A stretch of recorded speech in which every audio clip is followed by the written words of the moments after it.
97.5 The Fanatic, Philadelphia. You know what's nice? What? To come in and do the show and be happy for a change. It's nice. Like yesterday we had the conversation about, why people get so angry and so upset with the topics that we discuss and the questions that we ask. And it was a great conversation. I appreciate everybody that was a part of it on the show yesterday. I appreciate everybody that was a part of it on social media 2 days ago. But let's face it, things haven't necessarily been all that great recently. So no, it's been bad. Of course the topics aren't going to always be happy. Of course the questions about the state of the Philadelphia Eagles aren't always going to be sunshines and rainbows. But you know what? Coming in this morning on this Friday, first off, happy Payday Friday to my friends here on 97.5 The Fanatic. But we also get to come in after a really, really fun Sixers overtime win against a good Rockets team. That was a blast last night, Johnny. Yeah, it's a good Rockets team, and it was sort of one of those games where it looks good, doesn't look good, looks good, doesn't look good, then looks good. They got it done. Yeah, that's more importantly, they get it done against a good team, and so that puts a smile on the face because we're hoping to have something to talk about in March from both of our winter teams. Absolutely. Like I think last night was the most entertaining game of the Sixers season of the 2025-26 campaign because you had everybody, right? Let's start there. Well, that's part of it. There haven't been many games where you've had everybody. Where they have had everybody, they've actually been pretty good this year. No, absolutely. With the trio of Embiid and Maxey and Paul George. Paul George, by the way, was great on the defensive end yesterday. Didn't put up a lot of points, but we're going to speak with Keith Pompey today at 8:05. If you remember, when we had Keith on during the offseason, he told us, Paul George didn't want to come here to be like a guy or the guy. Paul George wanted to be a fit with the team, and he was a part of it yesterday. You got your contributions from your rookie that everybody loves in VJ Edgecombe yesterday. And again, it was against a very good team out west that will probably be a Western Conference Finals team with Kevin Durant and, Sengun, who I really like, Amin Thompson, who I really like. And, yeah, it wasn't pretty at times because you're playing a good basketball team. That's an interesting that's an interesting team to watch, too.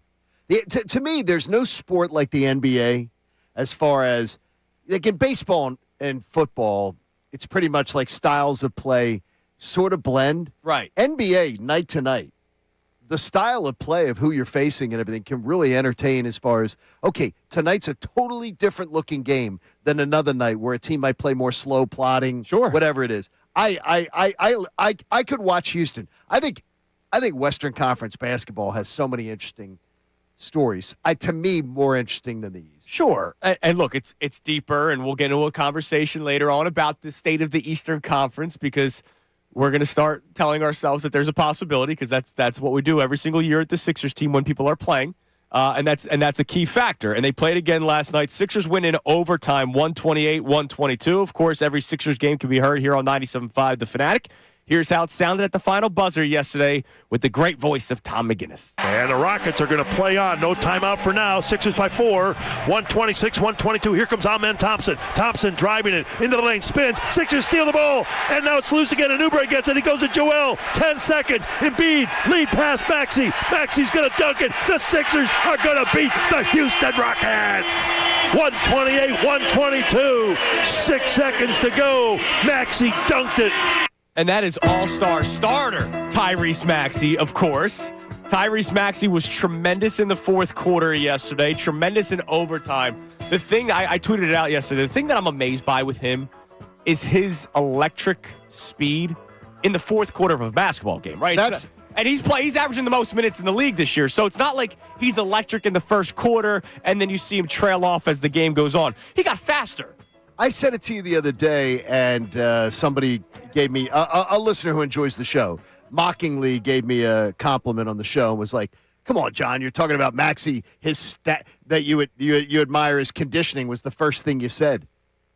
It's the first thing that I'm thinking of this year because first of all, with the Sixers, if I find a star player that's a starter in the NBA All-Star game, that is playing every night and playing tons of minutes. 40 minutes a night. It's something that I have not seen in the modern era. So, yes, I'm going to lead with that admiration. Yeah. That, to me, is amazing. Especially when, and I'm not taking a shot at Joe here, I'm not taking a shot at Paul George here, maybe in the fourth quarters, their games might trail off a little bit. They could. They got a lot of tread on the tires. We know the history of Joel Embiid and injuries. So somebody's going to have to step up late in games. Maxey, 11 points in the fourth quarter yesterday when they were trailing. He was able to get them the lead. Then it got dicey. It goes to overtime. Absolutely. Maxey was robbed of a game-winning layup. There was a no call on a goaltending. That was ridiculous. And the weirdest thing about the NBA is you can review a goaltending call, but you can't review a non-goaltending call. So if they call goaltending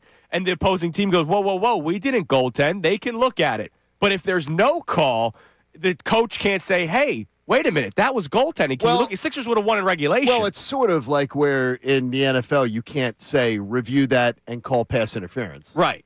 Or something, or it's like remember when they did the pass interference year? Yeah, that was a disaster. And which was a disaster, and you now can't. But you couldn't go, hey, call that pass interference. You could just review, was it pass interference? Right. It's the same type of thing. It's great. Sixers, come on. Flyers are having a good road trip. Flyers have gotten 3 out of 4 points on a road trip. It's been a more positive week, and damn well did we need it. Yeah, we absolutely needed it. Did we really absolutely need it? We absolutely did. So today will be if you've been worried about our mental states, because I'm going to try to avoid the Phillies as much as possible. There is something that I will bring up later on this hour.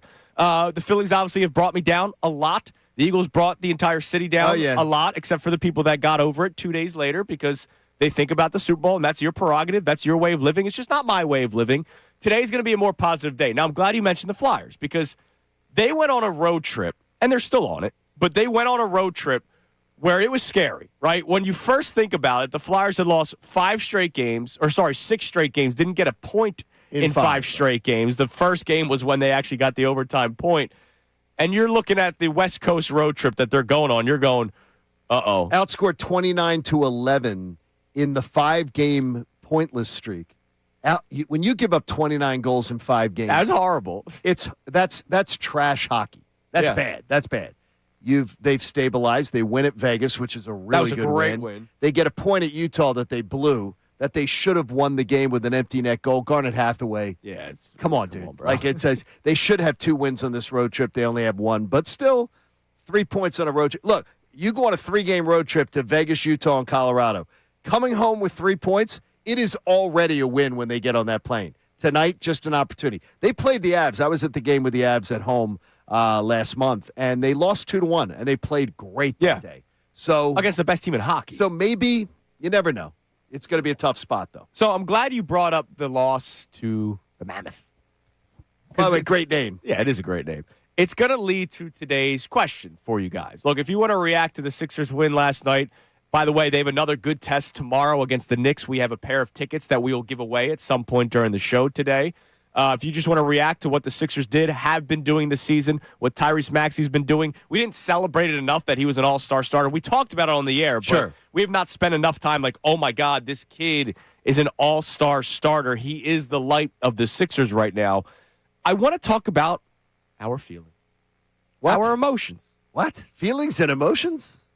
I want to know from people today at 610-632-0975 how emotionally invested you are in this Sixers team, in this Flyers team, the 2025-26 Sixers and Flyers.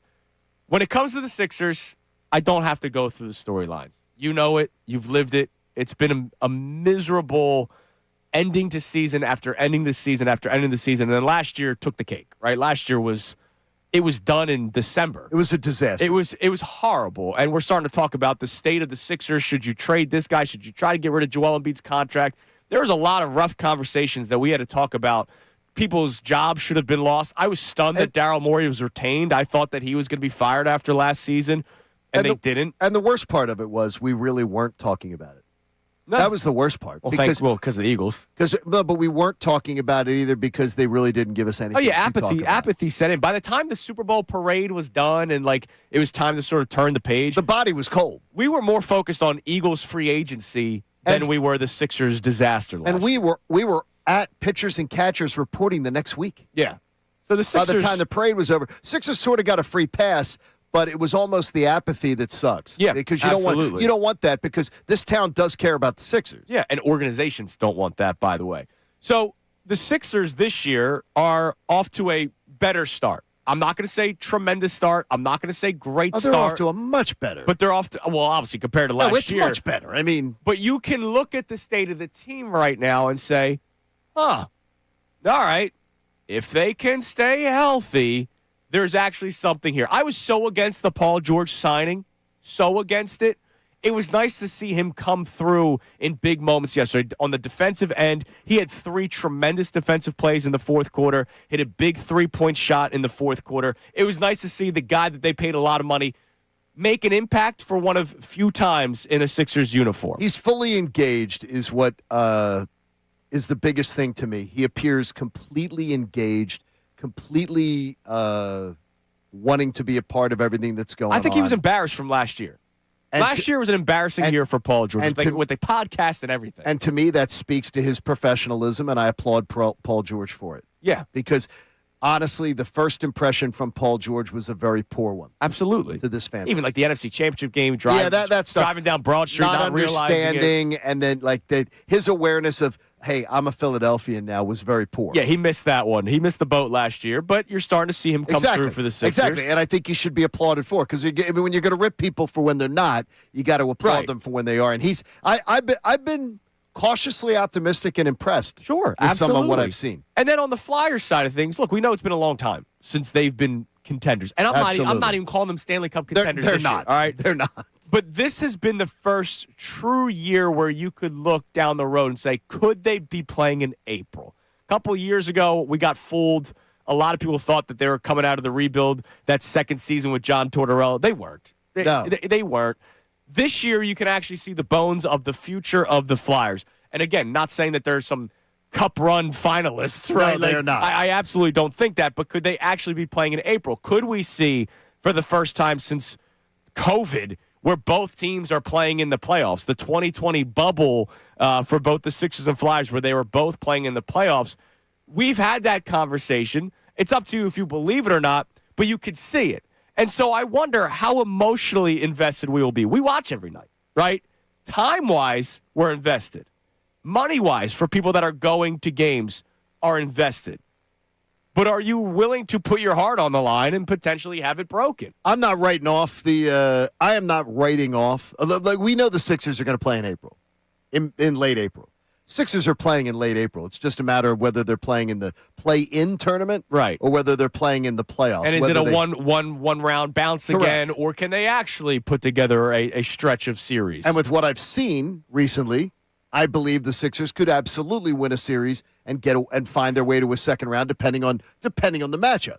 For the Flyers, I'm not writing them off, but I do not like what I've seen recently as far as them being a playoff team. And I remember out with Rodman and Shukri and some other, just a couple around 3 weeks ago, and it was weird because Bill was talking on Unfiltered about the Flyers being a playoff team. And they were talking about the play, and I'm like, I don't think the Flyers are in any way. I said I wouldn't even give them a 50-50 shot of being a playoff team. And you said that on post-show headlines, too. So if anybody's looking for the audio of it does exist. John has been consistent with that. I did not believe that this team was a 50-50 playoff team.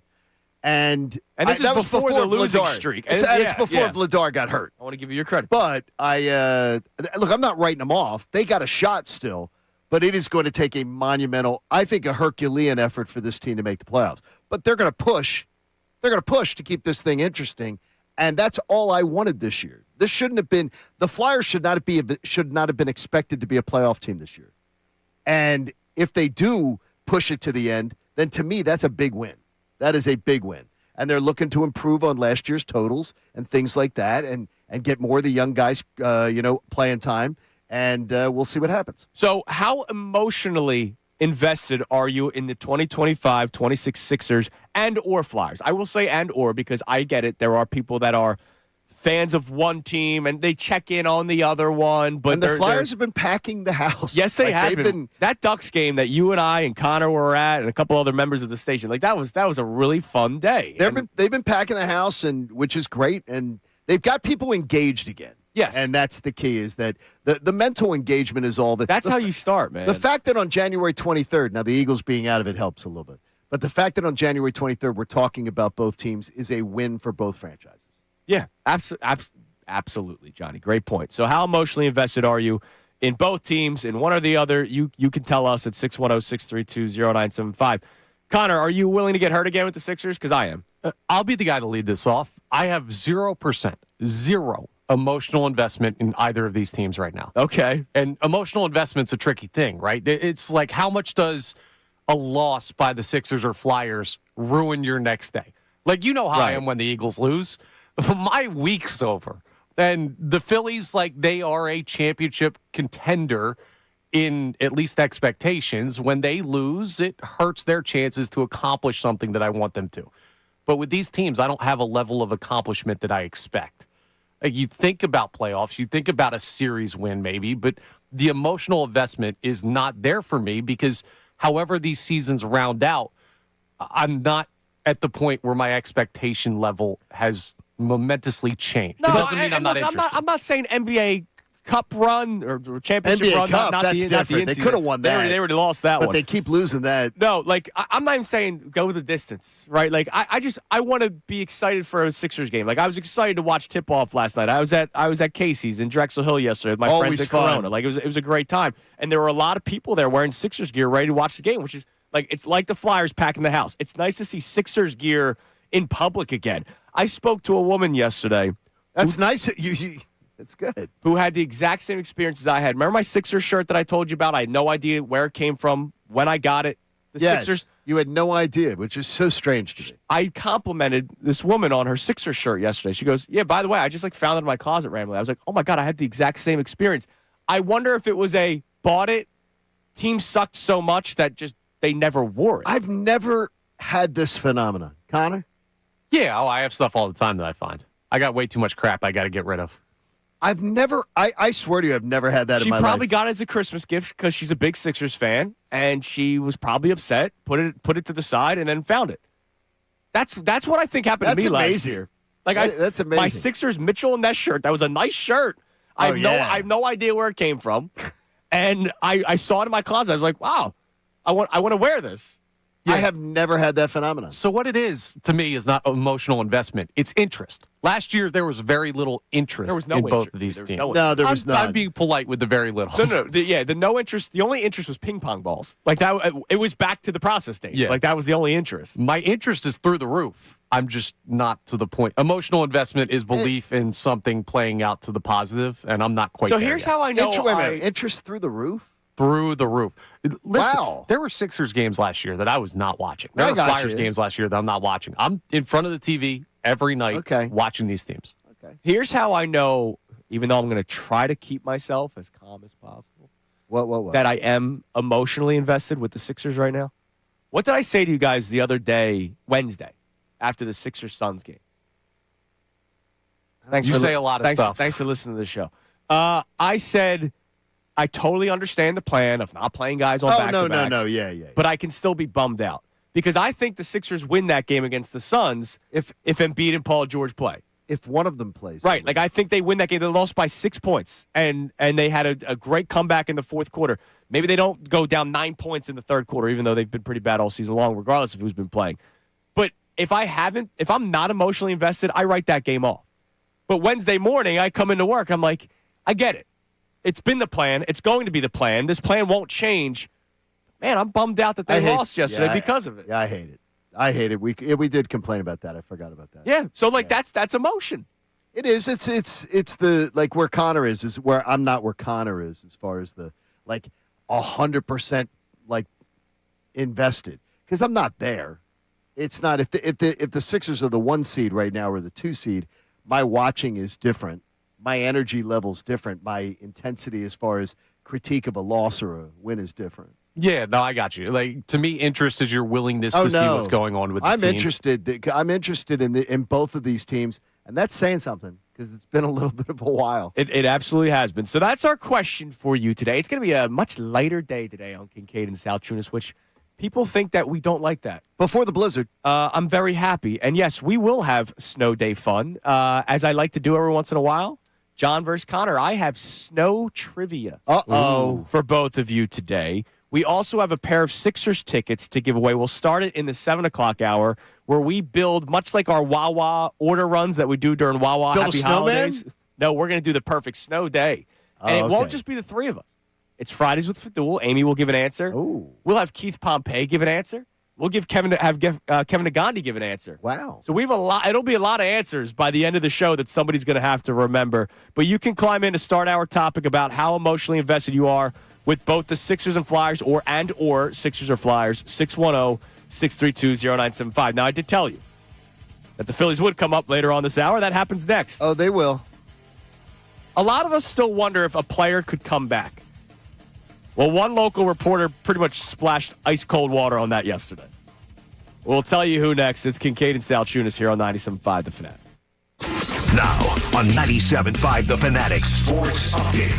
A thrilling Sixers win. I'm Connor Thomas and the Sixers. A thrilling win over the Rockets last night. 128-122 in overtime. It became more thrilling than it needed to be when the refs missed the clear goaltend on a potential Tyrese Maxey game-winning layup in regulation.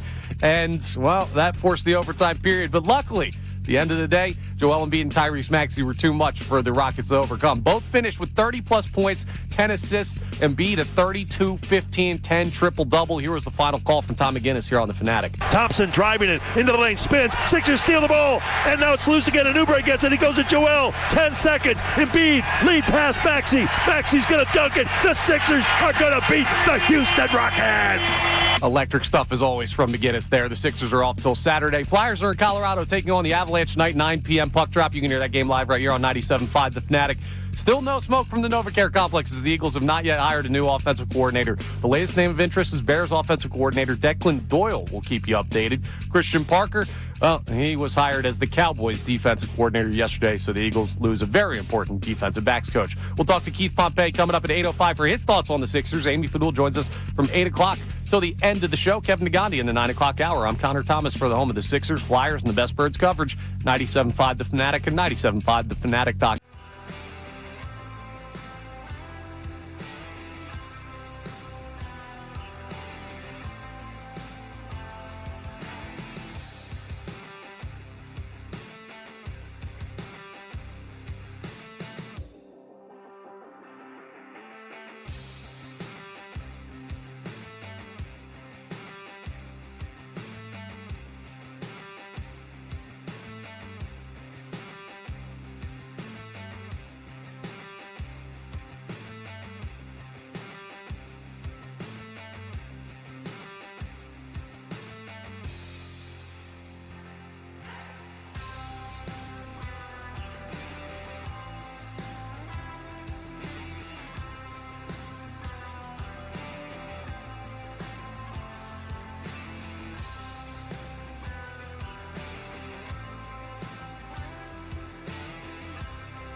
This hour of Kincade Salciunas is presented by Bradford White Water Heaters. Bradford White, they're here for the pro. It is 6:30 here on Kincade Salciunas, 97.5 The Fanatic. How emotionally invested are you in the 2025-26 Philadelphia 76ers and or Philadelphia Flyers, where losses are painful, wins you celebrate, you're looking at standings, you're thinking about if they make the playoffs, your feelings will be what? If they don't make the playoffs, your feeling will be what, right? Like if the Flyers don't make the playoffs, I'm going to be bummed out.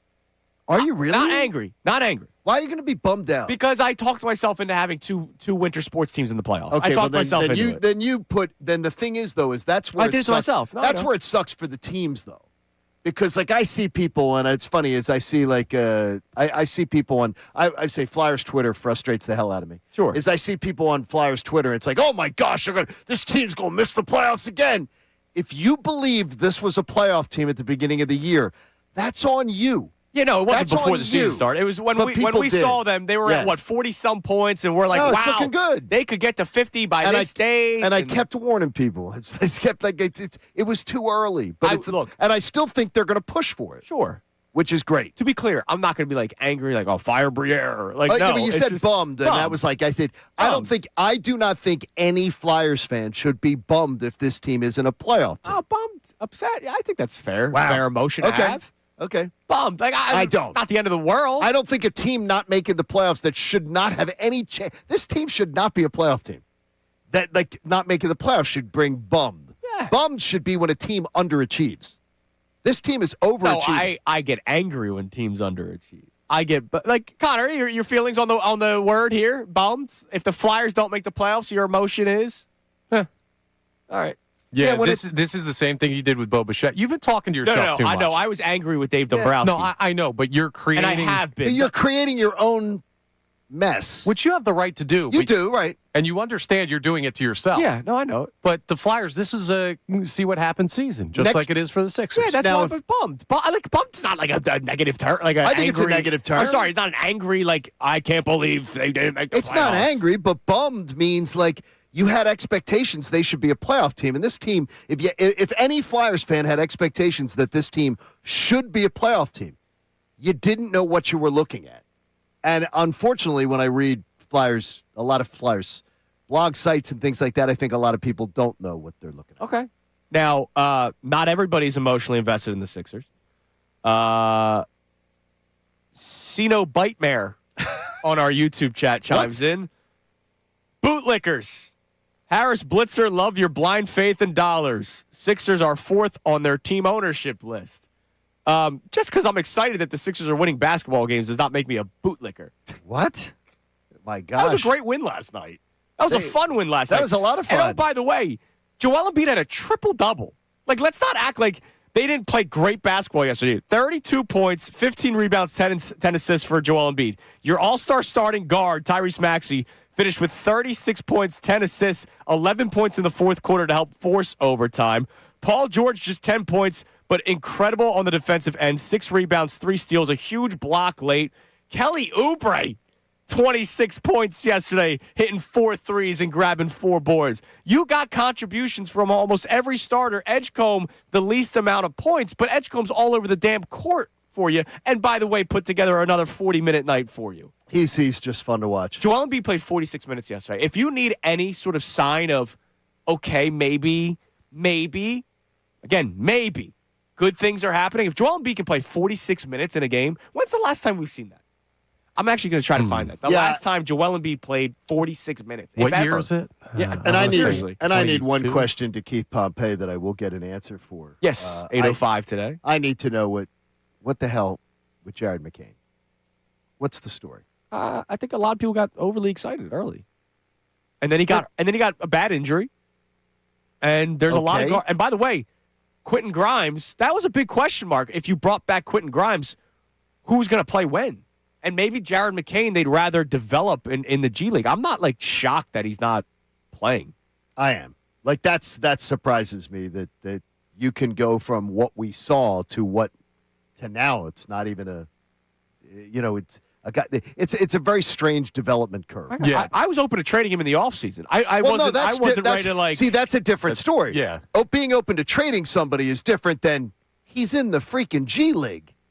My guess is this, because you have a crowded backcourt with a lot of young players that you want to get out on the court. So the Jared McCain injury, it was a bad time for him to get hurt. Yeah. Because now it's very tough for him to get minutes to earn that trust with Nick Nurse a second straight season. And I just think the combination of the injury with having Grimes, Maxey, Edgecombe has not given him enough opportunity. I think it's more situational. That's a great explanation. It's Yeah. just this is a really bad time in a young man's career to not have a chime for him to be able to show what he could do. But I don't think the G League is that. We'll see what Keith says coming up at 8:05. Yeah, Keith's going to join us coming up at 8:05. Connor, I like your analysis there. I bet Keith would too. By the way, the We'll last find out. time Joel Embiid played 40 minutes against Denver earlier this year. The game before that, the last time he played 40 minutes in a regular season basketball game Okay. was November 21st of 2023. And it took overtime to reach 41 minutes. That's the last time. So if you need any sort of positive light right now, it's Embiid played 46 minutes in a basketball game yesterday. No, I as I said, I've been very complimentary of what I've seen out of Joel Embiid because I think he's earned it. Yeah, He's absolutely. earned the compliments. All right, I'll ask you your first winter storm-related trivia question coming up in a little bit, as I will have Connor versus John all day today. But I want to play this real quick because let's get the warm and fuzzies of the Sixers and Flyers to the side for a minute.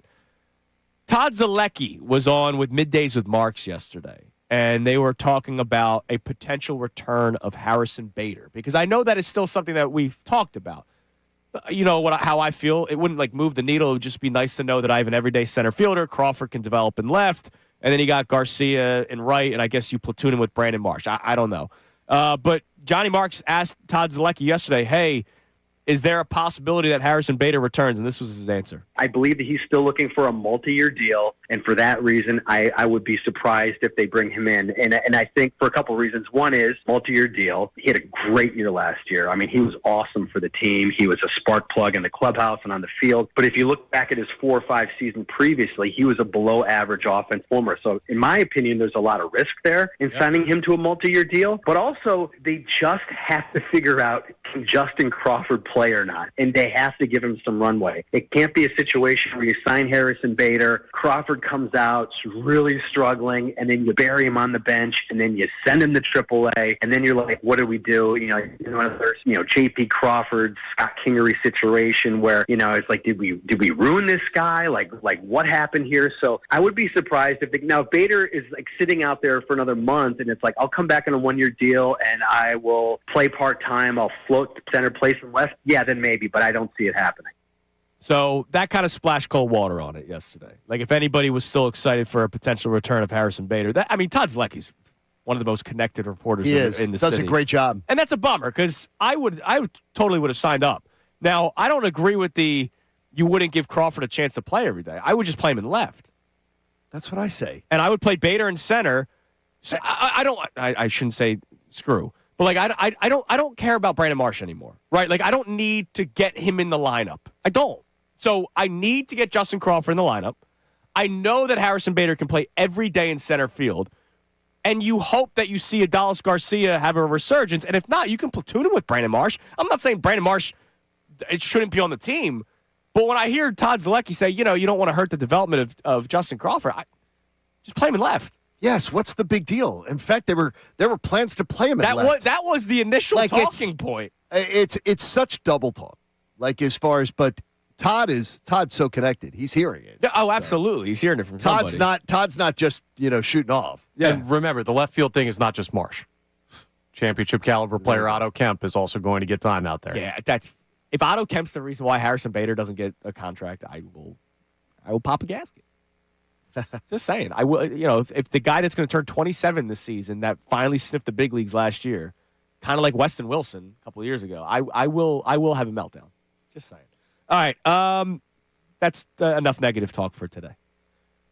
All right. Question 1. Connor versus John. Snow day trivia. Snow-related trivia. The closest person to answer this question will get the point. Without going over? No, just whoever's closest. The question is, what qualifies as a blizzard? Because we are expecting a potential blizzard. So the qualifications are the amount of hours, at least hours, of consistent snowfall, and the mile per hour of winds. So closest to it will win the first point. All right, I would say 6 hours for consistent snowfall, miles per hour of winds, 25 miles an hour. All right, John? I'm going to go 8 and 30. Well, Connor, you technically win 3 hours. Huh. I would think it would be longer. No, because it can cripple you. In 3 hours, you It could, get depending you could on- get 12 yeah, depending on the fall. You could get 11, 12 inches of snow in 3 hours. It is 3 hours and 35 miles per hour, consistent winds. So the 30 was close, but not the. Yeah, so that's what qualifies a blizzard. So congratulations, Connor Thomas. You're up 1-0 in random snow-related trivia. What do today. I win?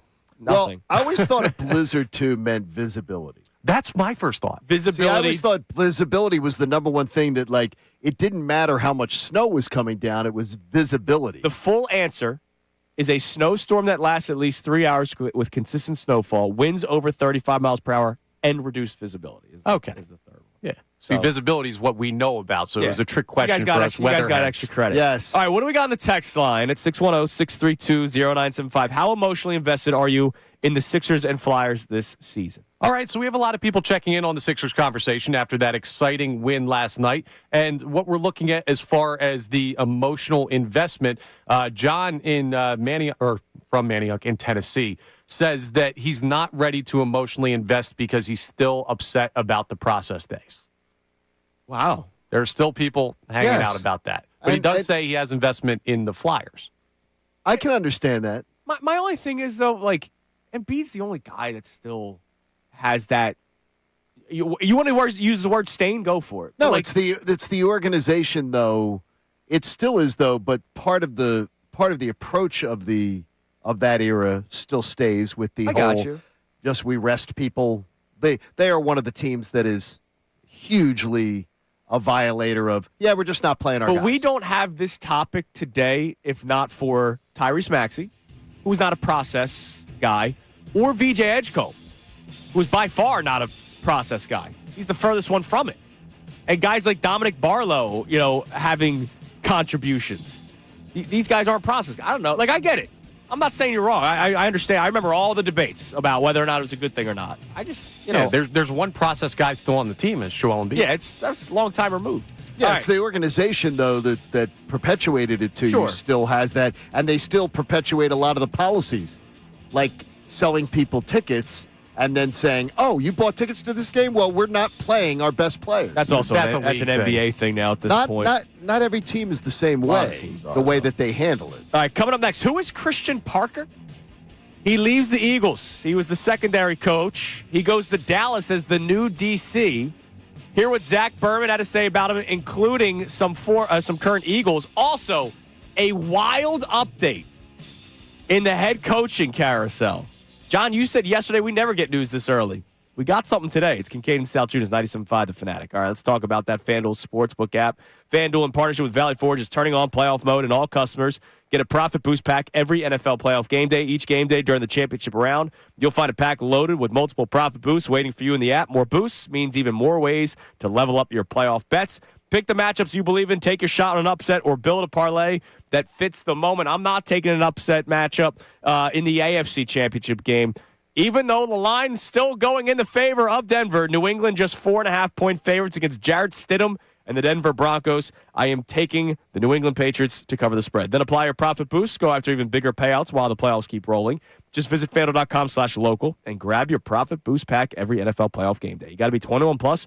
Present in Pennsylvania. Opt-in required. Bonus issued as knowledgeable profit boost tokens. Restrictions apply, including any token expiration and max wager amount. See terms at sportsbook.fanduel.com. Gambling problem? Call 1-800-GAMBLER.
on Kincade Salciunas 97.5 The Fanatic as we all await the big snowstorm that could be hitting us.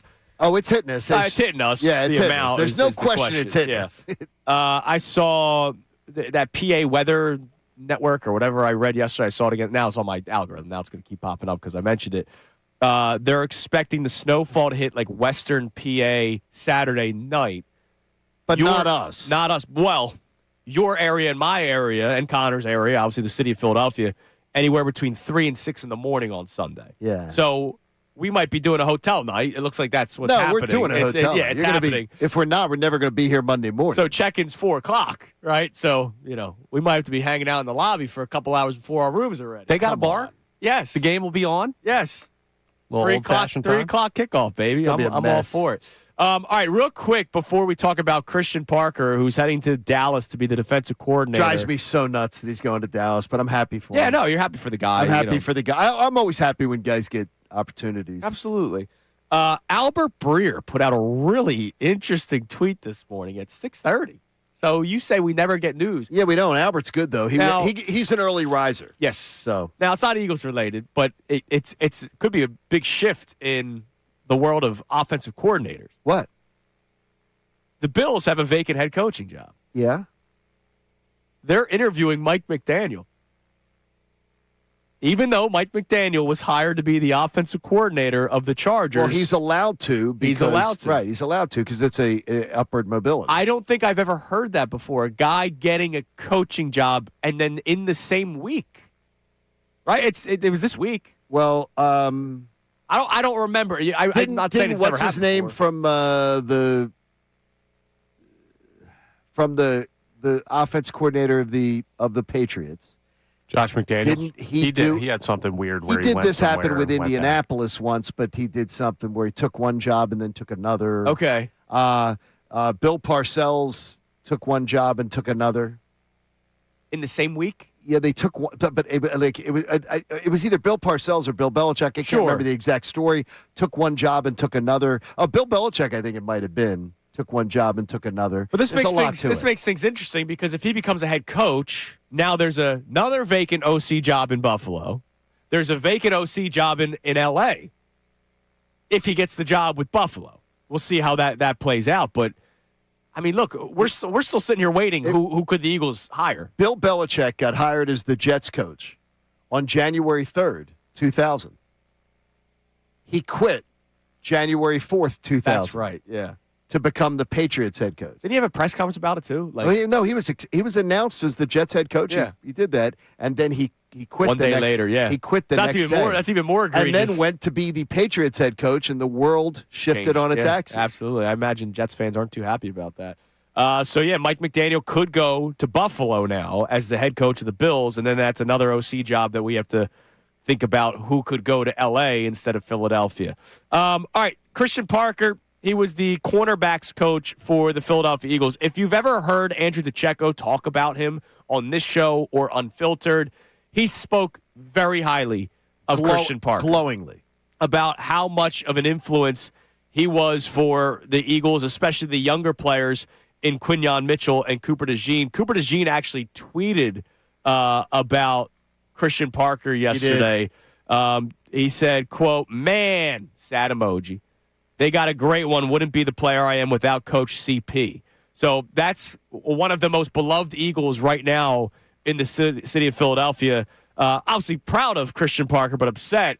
Just yesterday, speaking of Andrew DeCecco, he asked Zach Berman, who we had on yesterday, to talk about the influence of Christian Parker and what it could mean if he were to leave for Dallas. His expertise on defensive play, number one. He's someone who has a really refined sense of how to play the position in the defensive backfield. I also think he has a macro view in terms of situational football, something when he was with the Packers, he was in the headset with Mike Pettin there, who was the D coordinator. And I think that Christian's done a lot of studying in terms of like situational football, working with the Broncos, working with Vic Fangio. You've seen the success he had with Fangio and being in that tree. So to answer the question succinctly, defensively, he's had exposure to a lot of high-level coaches, number one. The proof is in the pudding in terms of the play, Patrick Surtain and Jaquan McMillan and Cooper DeJean and Quinyon Mitchell. I mean, he's done a really good job developing young corners, number two. And then number three, and this is something that you keep hearing, his ability to connect with players across the locker room, different positions, different age profiles. You know, there was one point where he was coaching Darius Slay and Quinyon Mitchell, and he had first-round picks, and then he had undrafted guys like Reed Blankenship. He's been exposed to a lot of different players, and he's had success with a lot of different players. The Eagles are only renting him. He's not here for long, and I think the Eagles know that as well.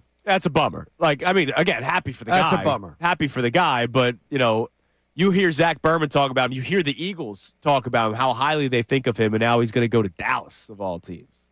I'm disappointed in that, but I'm really happy for him, though. Yeah, absolutely. It's just mainly because of the fact is I feel like and if you haven't listened to, and I retweeted it yesterday, if you have not listened to the conversation from last Super Bowl week that our own Andrew Pacheco did with him,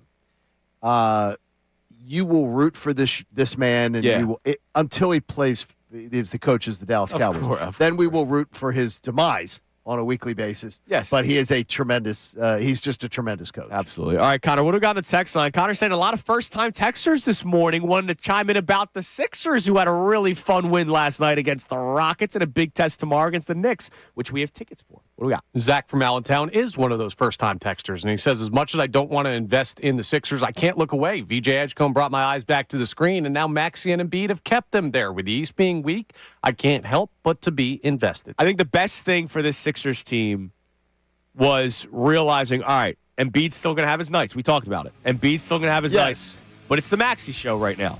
Embiid had a triple-double last night. 30 points. Like, he had a great night last night. But those first couple games, where it was Maxey, George, and Embiid, I think Nick Nurse was trying to figure out, all right, how am I going to make this work? And it got ugly at times. And maybe they found a formula recently, because that was a nice win last night. They've been playing some good basketball when everybody's been on the court, except for that Cavs game. Cavs games.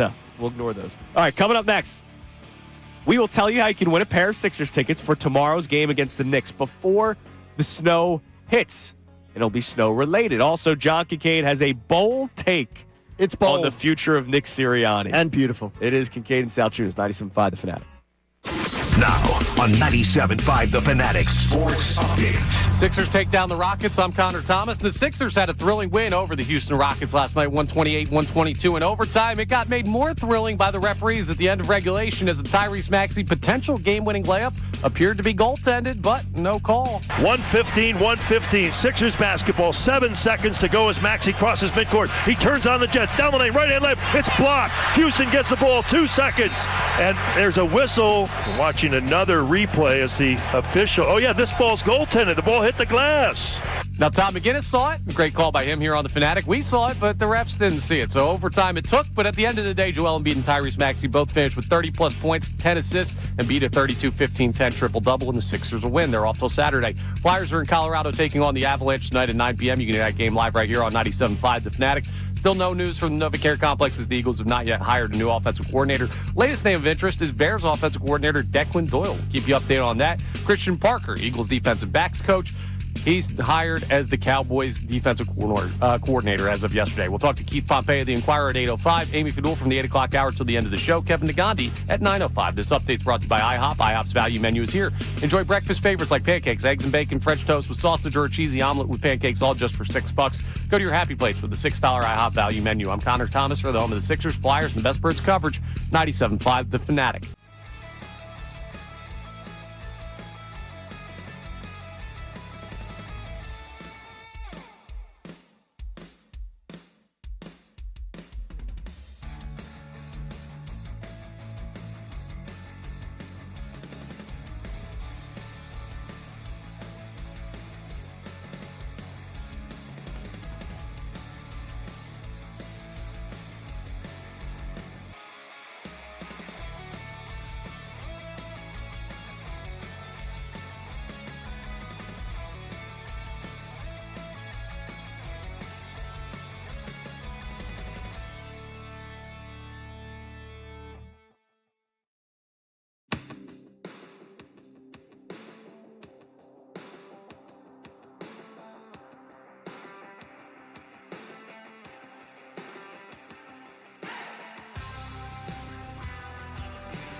still a football Friday here, brought to us by Norristown Chrysler Dodge Jeep and Ram. Driving to great deals at the winter sales event, Norristown Chrysler Dodge Jeep and Ram, and get freaking good deals all month long on a Chrysler Dodge Jeep and Ram. Visit NorristownChryslerDodge.com. You think the copy would be changed by now, but still hasn't. The NFC and AFC championship games happening this weekend, which is why Football Friday still exists, despite the Eagles losing in the wild card round against the San Francisco 49ers. John is going to have a bold take about the Eagles. When you read it, you think like really bold? I don't think it's crazy. You don't think it's crazy, but it is bold. Yeah, it's bold. And Connor, you can put a propeller hat on it. All right, so before we do that, I just want to let the people know that we have a pair of Sixers-Knicks tickets to give away for tomorrow's game. And I mentioned you'll be able to get there before the snow. Yeah, exactly. Snow's not coming until Sunday. You'll be there and you'll be home.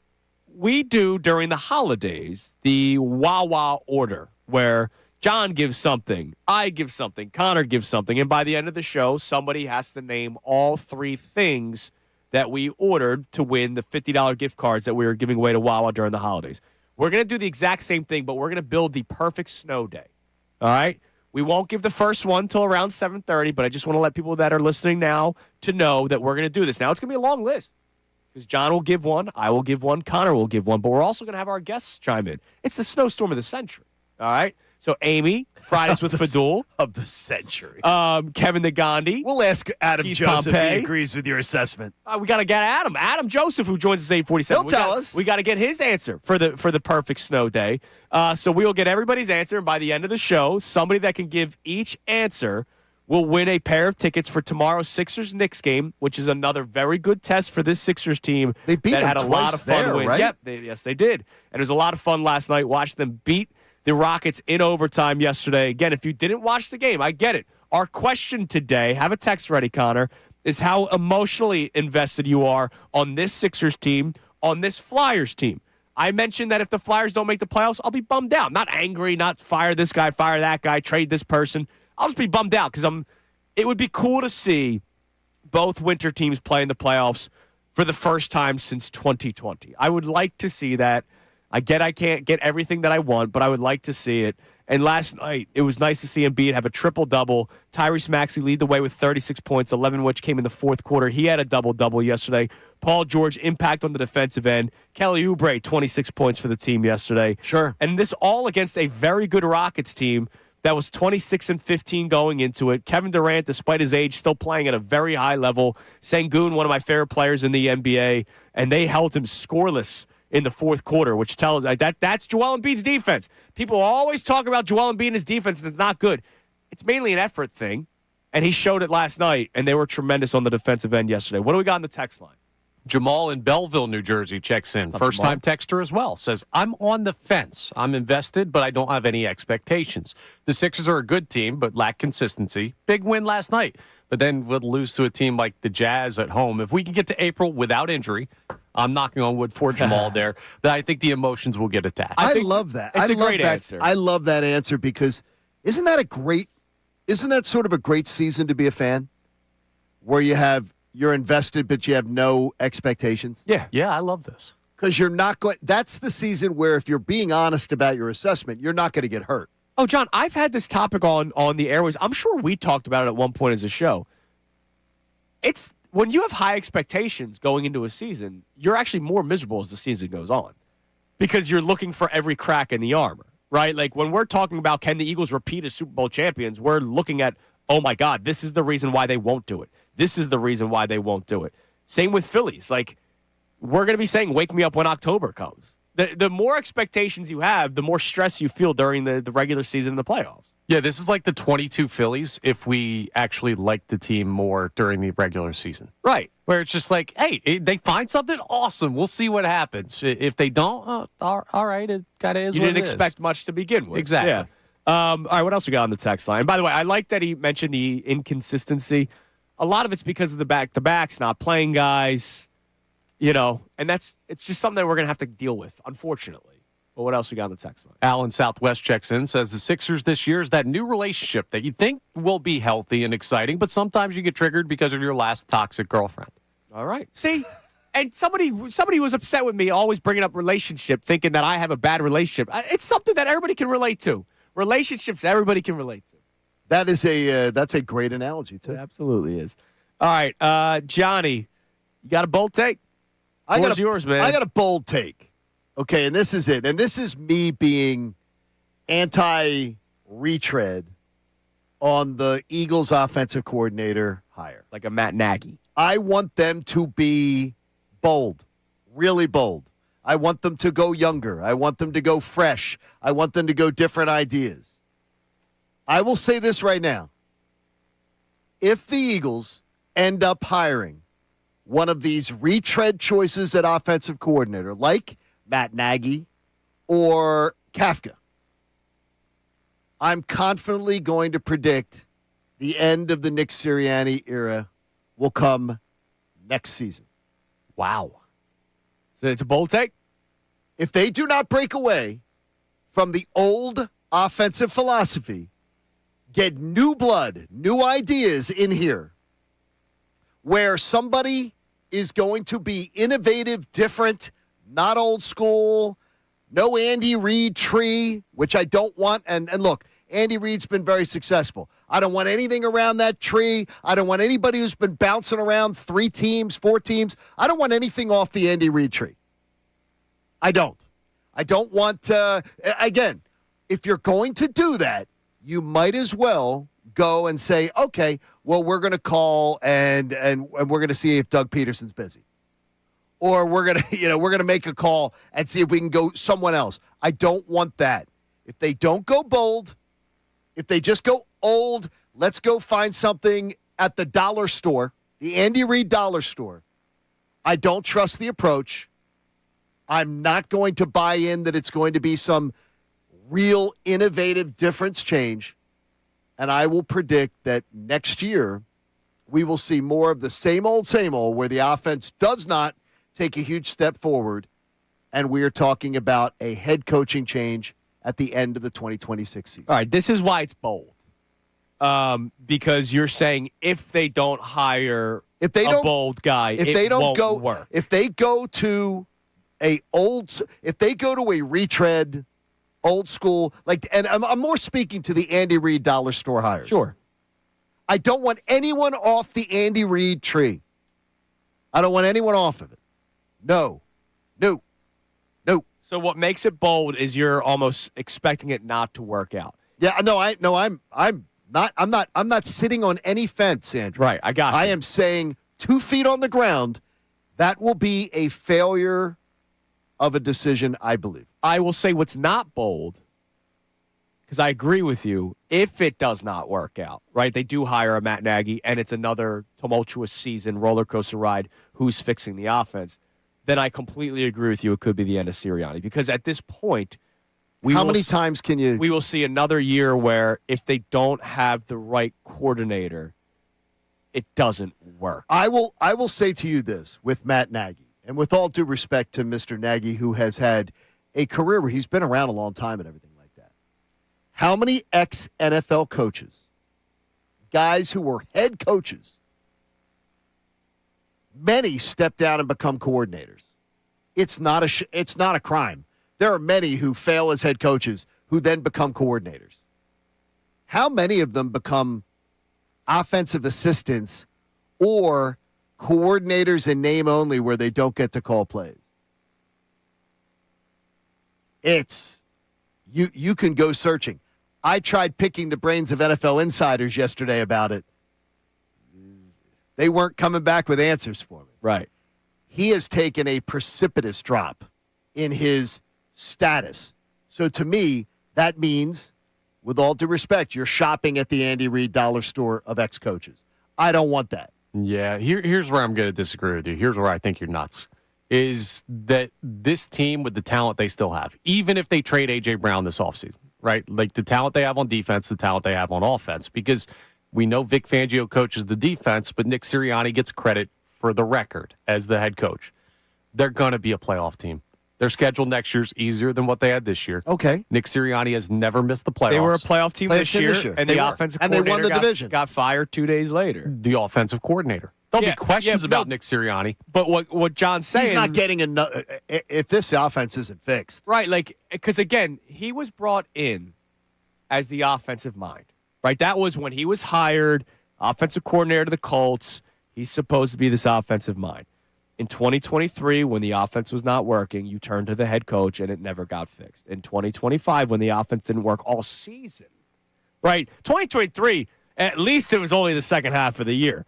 This year was the entire season, and he's supposed to be an offensive-minded coach. If you miss out on a McDaniel, which you already did, you miss out on a Dable, and we're talking about the hot commodities, and you bring in a Matt Nagy, a retread guy. Or a Kafka, a guy who's really never been. And it doesn't work, you're once again going to go, how come that offensive-minded head coach never was able to find an answer to all that talent that you talk about? Yeah. He'll never be back. Connor, he's never I have such confidence saying this, he's never going to be back. He'll never get another year. If this offense is mediocre again, he'll never be back. I have complete confidence to the other side. Okay, propeller bet is on then. Look around the NFL and look at the guys that you just lost this coaching cycle that no longer have a job. How long was Harbaugh in Baltimore for? Forever. How long was Tomlin in Pittsburgh for? How many opportunities did Sean McDermott, with less accomplishment at the championship game or Super Bowl level than Nick Sirianni, get in Buffalo? With a quarterback who everyone looks at as the second coming. But did we not just get the report from Jeff McClain the other day that Sirianni was already on thin ice after 23, on thin ice during the bye week of 24 when they win the Super Bowl, and even after winning the Super Bowl, McClain still said Jeffrey Lurie has become more and more impatient when it comes to his coaches. By the way, they fired Doug Peterson how many years after winning the Super Bowl? And I will say to you this, the big thing with that. John Harbaugh got fired.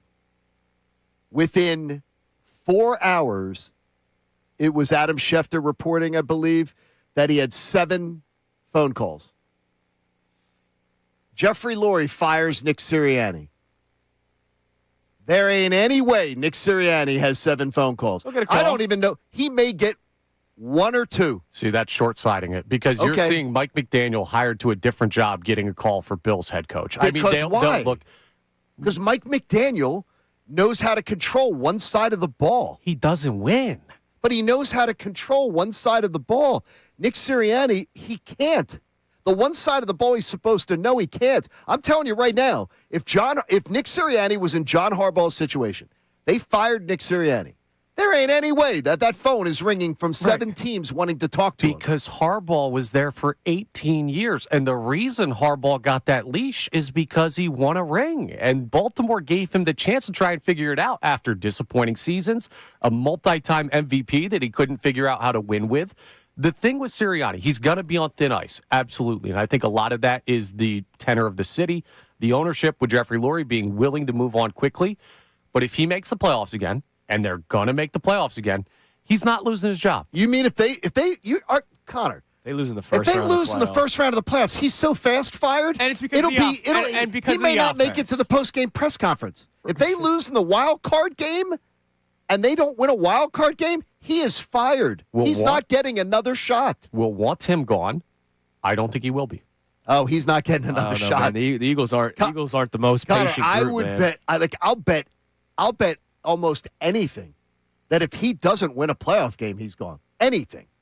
That if he doesn't win a playoff game, he's gone. Dawood chimes in on our YouTube chat. Imagine some big offense coordinator search while your head coach is supposed to be an offensive guy. Yes. I mean, that's what this is all about, right? Like, we're talking about how, man, the Eagles need this guy. The Eagles need that guy. When the head coach is supposed to be an offensive background, and we want him nothing to do with it. Imagine, just picture this storyline. Look at what we're living through.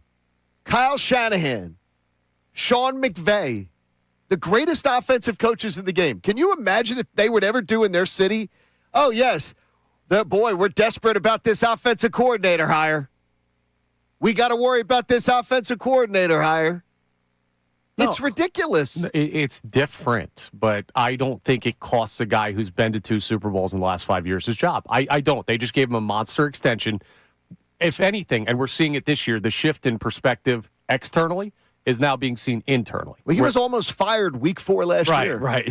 He was almost fired at 2-2 last year. And we talked to Zach Berman, who we're going to hear some clips from this segment, who said, hey, in fairness, that was before he won the Super Bowl, and that carries a lot of weight. So, Zach Berman, obviously the big talking point in Philadelphia, even though we're having fun with Sixers and Flyers today, we did, obviously, you got him half the Eagles mentioned.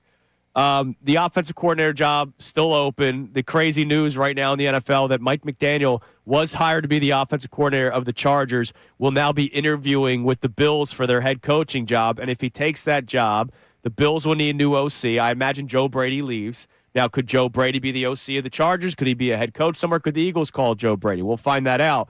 But this was Zach Berman yesterday when he was asked about whether or not the OC job is considered desirable. Me personally, yes, because this has been a springboard job. In the past decade, 3 OCs have gone on to become head coaches. To me, that's not a coincidence. I think there are organizational factors when you look at the front office, when you look at the owner, that if you're an aspiring head coach, there's some pixie dust, for lack of a better term, that you might want exposure to. And also, if you look at the roster, there's a lot to work with there in theory.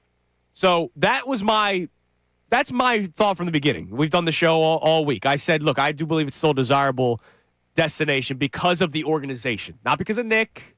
Not even talking about the quarterback. I'm just talking about the organization. It's a successful organization, and guys have been promoted to head coaching jobs. And then I've said, but if you take like this step back and you look at the situation, you don't know about A.J. Brown, you don't know about Lane Johnson. Well, Zach Berman then talked about the negatives of the OC job. There is ambiguity with the roster. If Lane Johnson's not here and A.J. Brown's not here, and it's certainly the latter one, A.J. Brown, it's looking each day like there could be a trade there. This is not the same offense. The 21 offense was a lot different than the 22 offense, and you don't know what the plan is there. I personally think Jalen Hurts is an asset to this job, but it is true that you need to have a plan to maximize him. You're not coming in and saying, Jalen, run my offense. What you're doing is you need an offense that accentuates Jalen Hurts' talent. And then there's factors externally and internally in the organization. Externally, this is a high-pressure situation. We've seen that before. And then internally, there are a lot of factors. There's different stakeholders at play. There's a lot of internal pressure. It's not a cushy job in that regard. It's a very demanding job. And it's not a job that comes with a 3-year time horizon. It's a job where the expectation is that you do well right now. I can see why some would argue it's not desirable. Certainly, it's bared out that other coaches have found other opportunities more desirable. But me personally, when I look at if you're a coordinator who wants to become a head coach, I think this is an intriguing opportunity. I also wonder, just throwing this out there, not making anything up, just talking with my friends here. We have been told that Nick Sirianni is not really loved around the league. Yes, we had Steve Weish on at the Super Bowl. Yeah, straight up told us. Who flat out said he's not a popular guy amongst his peers. Now, that doesn't mean he doesn't have any friends. That doesn't mean that he's, shunned. Saquon straight up said, I did not like him. Then I started playing with the Eagles, and I liked him. But he's obviously not a popular figure amongst his peers in the NFL. What if there was a guy that had an opinion about Nick, and then goes, I don't want to work with that guy. I don't want to work with him. I don't want to work with right? him. Like, it's just not. Could that be a factor? Yes, it could be. It's possible. Now, to the other side of that, now this is a player, not a coach. But your favorite guy to talk about this year from non-Eagle perspective was Chauncey Gardner-Johnson. I love CJGJ. Do you think there's a lot of people around the league that don't like CJGJ? No, I get it. That's why he's going to be on another team next year, because they can't stand to be around him. But he's going to be on another team because if you are... Well, he's been on a bunch of... My point is, if you win, if you're helpful, if you have a resume, someone's going to give you a shot. I'm going to tell you, Connor, it's strange, but I will put this on the record. 1, 2, 3. We'll remember 1, 2, 3. This is the craziest take I've ever heard you have. That you believe if they lose a wild card game next year, you are 100%, I don't want to misquote you, you are 100% confident that Nick Sirianni does not lose his job. Yes. And I am 100% confident he does. So we are in, neither one of us are leaving any wiggle room. There's no gray area. Propeller hat, baby. And it's propeller hat city, baby. Yeah. I am so confident. There's nothing that I wouldn't wager on it. That there is that he loses your life. If he does, well, yeah, it's bad. CMOH is going to take care of that. He is so out of a job if they do not win a playoff game next year. He is completely out of a job. Let's just hope that never happens and they win exactly. playoff games. And by the That'd be way, nice. with this roster, there's a good chance. But what if AJ is gone? Sure. What if Dallas Goedert's gone? What if Lane Johnson retires? We could be talking about a nightmare of summer scenarios building up to this season of how we going to plug all It's going to those be an holes? interesting offseason. It's going to be a really interesting offseason. By the way, MBD on our YouTube chat, how do you get hired on a Tuesday and interview for a job on a Friday? I was a employee of Family Dollar for about 12 hours. Did you see ex-Andy Reid coaches on the show? No, I did not. And then I was then told that I got a job at Applebee's. And on the day of my first shift at Family Dollar, I had to make the unfortunate phone call and say, hey, guys, not coming in. Starting my first day at a different company. So, look, it happens. All right? I used to get on. There was a where my mom's apartment was when she sold her house, and then she got an apartment. And she lived in this apartment complex in Drexel Hill. And you could walk over to a shopping center. There was a ShopRite. There was a dollar store and everything. Yeah. And my mom, for some reason, would buy stuff at the dollar store. Like that she would normally not have bought at the dollar store her whole life. And she started buying stuff at the dollar store. And then after she died, I find all this dollar store toilet paper and everything. Sure. And then Doc took it. I wanted to just donate it. Doc took it, and I think he used it. You would honestly have had to you would have to have rolled your hands 5 or 6 times in this one-ply paper you could have watched television through. Hey. I'm like, Mom, what are you doing? Well, it was a good price. He used it, so it didn't go to waste. That's all that matters. Yeah. It's important. All right, coming up next, we will give our first answer for the perfect snow day. You got to listen all show for your chance to win a pair of Sixers tickets for tomorrow's game against the Knicks before the snow starts. Speaking of the Knicks, let's take a look at the state of the Eastern Conference. We're going to be holding our breath all season long about health. If you look around, you go, interesting. It's Kincade Salciunas, 97.5, The Fanatic. Oh, it's all about live betting on the BetParx app. You can live bet pro football, basketball, and more. And there's always other ways to win on the BetParx online casino and sportsbook app. Now, I'm not supposed to give you wild, outlandish bets, but I did place a $5 wager on a two-team parlay, a two-bet parlay that has a chance to win me $157,000. It's that crazy. Hey, you can play blackjack, craps, roulette, and hundreds of online slots. I know this. Denver is a 4.5-point home underdog in the AFC Championship game on Sunday. And the Rams are 3-point underdogs on the road at Seattle. It's all coming down to this. You're going to be in the midst of a blizzard. You're not going to be able to make it out to BetParx, to the casino. So it's going to be right there in your hand. Use the BetParx app. You can live bet the games. It'll be so much fun. And you can get up to $1,000 in casino bonus back if you're down in the first 24 hours, and BetParx.com has all the details for you. Whether your team scores or not, there's always other ways to win. We'll have our picks coming up in the 9 o'clock hour, where I hopefully will be able to eliminate Connor and Andrew for the championship this weekend. Got to be 21, Pennsylvania, Jersey, or Michigan. Should you have a gambling problem, please call 1-800-GAMBLER. Now on 97.5 The Fanatic Sports Update. An OT win for the Sixers. I'm Connor Thomas. The Sixers had a thrilling win over the Houston Rockets last night, 128-122 in overtime. It went to overtime because the referees missed a clear goaltending call on a Tyrese Maxey potential game-winning layup in regulation. But at the end of the day, they still found the victory. Thompson driving it into the lane, spins. Sixers steal the ball, and now it's loose again. And Oubre gets it. He goes to Joel. 10 seconds. Embiid lead pass Maxey. Maxey's going to dunk it. The Sixers are going to beat the Houston Rockets.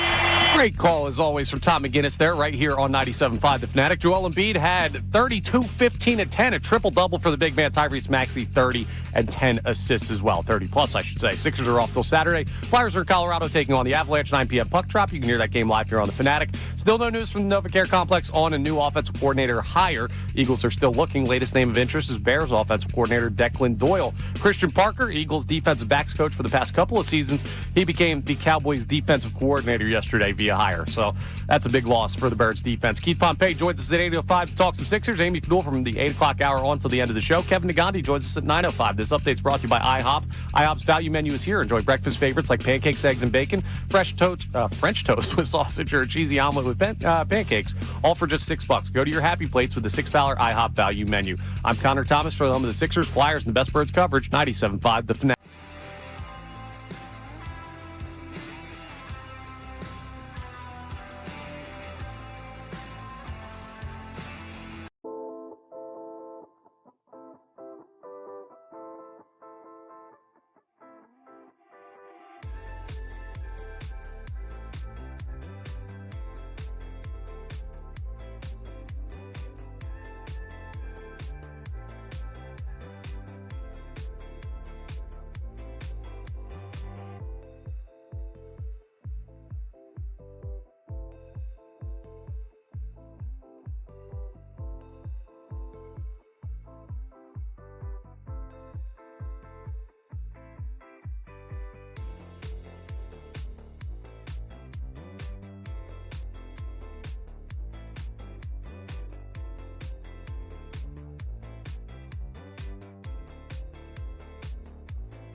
Hour is brought to you by the BetParks online casino and sportsbook app. Live bet sports on the BetParks app. Play all your favorite casino games. There's always another way to win on the BetParks online casino and sportsbook. Got to be 21 in Pennsylvania, Jersey, or Maryland. Gambling problem? Call 1-800-GAMBLER. Other than the debate about Nick Sirianni between John and Connor, it's been a much more lighthearted day today. Sixers with a nice win yesterday. We're asking you how emotionally invested you are in both the Sixers and Flyers because expectations are different in terms of where they're at in their rebuilds or potential fall-offs. But we're both excited that we are seeing what we have seen so far this year and hoping for a playoff berth for both teams. And then we see what happens from there. We're not expecting championships for either clubs. Sorry, Dave Dombrowski, to steal your words. But having some fun with it. We'll check our text line here in a minute at 610-632-0975. And we'll look at the Eastern Conference because that also makes me wonder, could there be something cooking here? But let's have some snow day related fun as well. I have snow day trivia for John and Connor. We're also giving away a pair of tickets for tomorrow's Sixers-Knicks game. And what we're doing is we will put together the perfect snow day. Our favorite thing about snow days from years past. John will give one. I will give one. Connor will give one. Amy will be in today in the 8 o'clock and 9 o'clock hours, Fridays with Fadul. Keith Pompey will give one. Adam Joseph will give one. Kevin Nagani will give one. So it's a long list, and you're going to have to remember all of them for the Sixers-Knicks tickets for tomorrow. So, John, why don't you get us started? The perfect snow day. The perfect snow day involves that something is on the menu that is slow cooking. All right, a little crock pot action. But not by me. So somebody has made, and for me, it is a dip. Okay. Somebody has made a dip. So there's like a taco dip. Okay. Or a some kind of dip, but it's warm. All right. So I can smell it. So warm dip in the crock pot. Something like that. All Yes. right. That there's something going for specifics. Yes. Warm a warm dip dip in the crock pot. In the crock pot, which There I you go. love. I love that answer because I'm a crock pot connoisseur. And I'm not, but but that is something that I associate with coming in from outside. Yeah, it's absolutely. cold. You smell something good, and it's and Taco you can, dip, the number one you think of? That was your first one you mentioned. Well, there's a buffalo chicken That's dip, my favorite. but I do not like blue cheese. So as long as it's not As too, it's ranchy? as long Would as you go it- ranch? I hate ranch. Do not like ranch. Do not like blue cheese. So I'm if the- it's I'm the not too condiment king. I love not too it. pungent, I'm fine with it. When I write down warm dip in the crock pot, it makes me feel like you're taking a bath. There you go. Warm dip in the crock pot. We'll all give one. There we go. All right, snow day trivia. Connor's up 1-0 right now. Closest to the year. We'll get the next point here. When was snowboarding invented? Invented. Yes. Closest to the year. 71. 77. 1965, if I'm not mistaken, the year of Yes. your birth. There you go. Look at that. Close to it. Yes. Or are you 64? 64. All right. Last week is is 64. All right, so Connor, you're up 2-0. Holy gosh. 1965, when Michigan engineer Sherman Poppin invented the first snowboard Sherman Poppin. by attaching two skis together. So all he did was, That's some genius stuff let me out of take Sherm this there. ski and this ski and put them in the one. What an amazing, amazing thought process that Sherman was. Poppin, Is he man. available for OC? That's the type maybe. of innovation we need. By the way, nobody else thought of it, so credit to Sherman Poppin of Michigan. Well, I for think training people the snowboard. did. I think people did, but there was a lot of stuff that, just that didn't get done. Like there's so many, they sell now the saucers that were just trash can lids. Right, exactly. And they sell them now. Yeah, I know. We have one for Coop. Do you really? Do you- Yeah, I actually drilled a hole into it and tied a rope so that I could pull them around. Oh, that's awesome. It's a lot of fun. That is so awesome. All right, one more snow-related thing before we get back to our Sixers discussion here. Well, and Flyers, but we're going to focus on the Sixers Eastern Conference. During the commercial break, John goes, "What are you watching?" I just had a deep into the mind memory. Oh, my God. I heard all this heavy breathing and stuff, and I wondered what he was checking out. I forgot about this commercial. It came out in 2015. I think I know exactly which one you're talking about. What? The snow day football game matchup. Yes. The Nike 2015 Snow Day commercial. And I'm watching it, and I'm going, oh, my God, how did they get all of these people? Now, I get it. It's Nike. They're all getting paid. They're all under contract. They have to do commercials for them. Now, again, this is 2015, so some people have went in a direction in society that you're probably not too fond of. Gronk, Odell Beckham, Le'Veon Bell, Ndamukong Suh, Antonio Brown, Ben Roethlisberger, Shady, Luke Kuechly, A.J. Green, Eric Weddle. Those are your 10 football players that were in the commercial. But like Serena Williams was in it, wasn't she? Or something? No, Paul George, Draymond, Elena Deladon, pride of the Blue Hens, soccer players Sidney Leroux. They're the ones where people watch the commercial and go, who's that? Who's that? Carly Lloyd. I know Who's Carly that? Lloyd. Yeah, local. Tennis player Eugene Bouchard. Oh, of course. Yeah, and they're like, who's that? Triathlete Paula Finlay. Who's that one in the end? Boxer Marlon Esparza. And hockey player Steven Stamkos. That's a great combination of athletes in one commercial. It was an awesome commercial. I wonder how fantastic many of commercial. them were in the same spot at the same time. The final shot was they're all lining up. Yeah, but you can splice that. They You can spliced make that 15. together. It was a great commercial. I remember the minute you said it, I'm like, oh, I remember that. Like seeing that when you were younger, like, wow, it's awesome. All right. That's great. Eastern Conference. So the Knicks tomorrow. We're giving away the Sixers-Knicks tickets, and I will remind the people one more time. John said a warm dip in the crock pot for the perfect snow day. We will each give an answer, including some of our guests today. The Sixers are playing the Knicks tomorrow. Okay. Before the season started, when we were talking about the Eastern Conference, not that we had like high expectations for the Sixers by any means, we were wondering, all right, who's going to come out in the East? Cleveland, obviously, a lot of love early on because of their guard play. I thought that Cleveland was going to be a top 2 seed power. They're 25-20 this year. Sixers technically tied, but the Sixers are 24-19. They've lost to them twice or three times. And back-to-back nights. Yeah. Or back-to-back games. Detroit is the number one seed right now, 32-10. They had never would have guessed that. They had that ridiculous start. Cade Cunningham's obviously tremendous. Our old buddy Tobias is out there. Yeah, by the way, have you seen how good he's been for that team? Yeah, and then he comes up small in the playoffs like he's he did been last year. amazing for that team. And then he comes up small in the playoffs. It's exactly what happened last year, as it did every year at the Sixers. Yeah, he's come up small for them. Come on. He has. They're not a team. He didn't come up small for them. They weren't supposed to win anything. They weren't even supposed to be a playoff team. No, I'm just saying he disappears in the playoffs. That's the fact is, how about just saying they're the number 1 seed and they were not even supposed to be like a 5 seed? No, people project. People they had them were like a really 4 good seed. last I think year, they had a at the 4 point. seed projection this year. All right. They're the 1 seed. Yeah. They're the surprise team of the NBA. Because of the open East. And here's why it's open. Boston, I am amazed, is the 2 seed. Without Jason Tatum, I thought that they were going to still be a playoff team. But without Tatum, remember they had to trade Drew Holiday. I thought play-in tournament. They had to trade Kristaps Porzingis. And look, that's when you know an organization's a good organization. I know we hate the Celtics, but you got to give them credit. Celtics, the 2 seed, 5.5 back of the Pistons. The Knicks are the 3 seed with and I say just, a 26-18 record.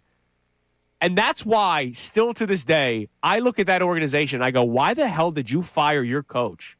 That if not for Tyrese Halliburton having one of the most ridiculous shots fall in, which forced overtime, and then they win in overtime and go to the Eastern Conference Finals, or to the NBA Finals, I'm sorry. The Knicks are in the NBA Finals. You fired the coach that got you to the Eastern Conference Finals. Why? And then remember, like the Eagles OC job, there were a lot of candidates that didn't want that Knicks job because they looked at it and they went, wait a minute. What are my expectations if the Eastern Conference Finals appearing head coach got fired? Yeah. And then they had to go to their 8th option, Mike Brown. It's similar to the Eagles' offensive coordinator search. They're Right. very similar. No, that's what I'm saying. That's what I just said. Yeah, it's exactly That's what it is. You know why though? Because Tibbs has a shelf life with the style of coaching that he does. Right or wrong? The shelf life that got him to the Western Conference or Eastern that's Conference crazy. Finals. That's crazy. I understand. If they got bounced in round 1 like Nick Sirianni, we could have that conversation. When you lose like they lost last year, that was such stupidity to get rid to of. fire him. I don't And think then he they should have been couldn't fired. get top. They couldn't even get anybody because to want to interview. because people are going, wait a minute, what are my expectations? And the GM and the owner during the press conference said our expectations are championship. So a head coach that maybe wanted his first Championship, opportunity, yeah. it's like, wait, I have to get to this championship in year 1. They're the 3 seed. Sixers are just a game and a half back of them for the 3 seed in the Eastern Conference.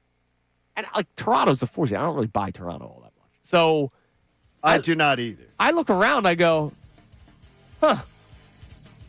It's open. I'm going to allow myself to get hurt. You are. You're going to Yeah. do this to yourself. As long aren't as you? they stay healthy. You know, that's always the caveat, unfortunately.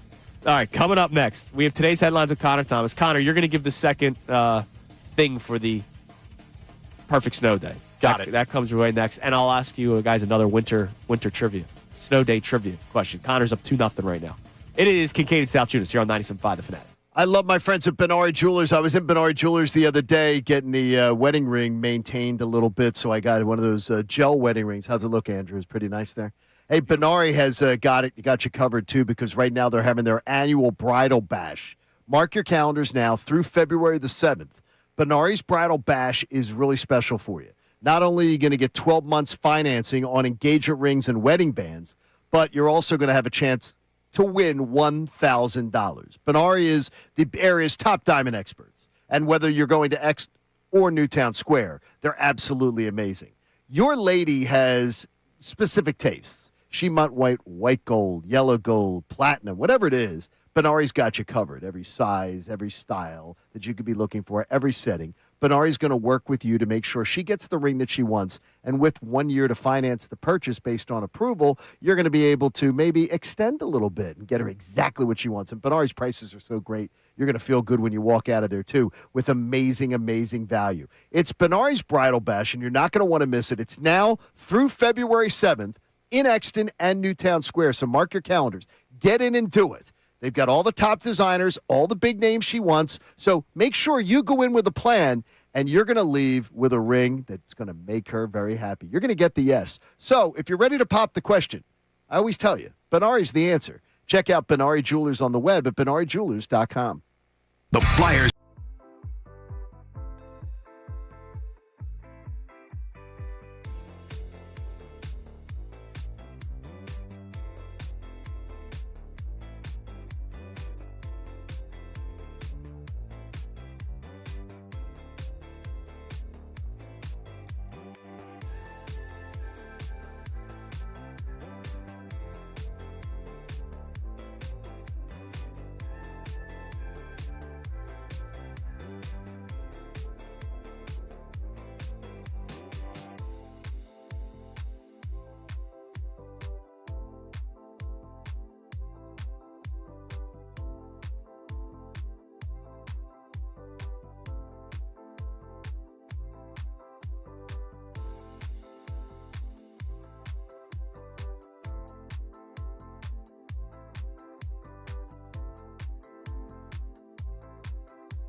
7. Thanks, Ricky Patalico, here on Kincade and Salciunas, 97.5 The Fanatic.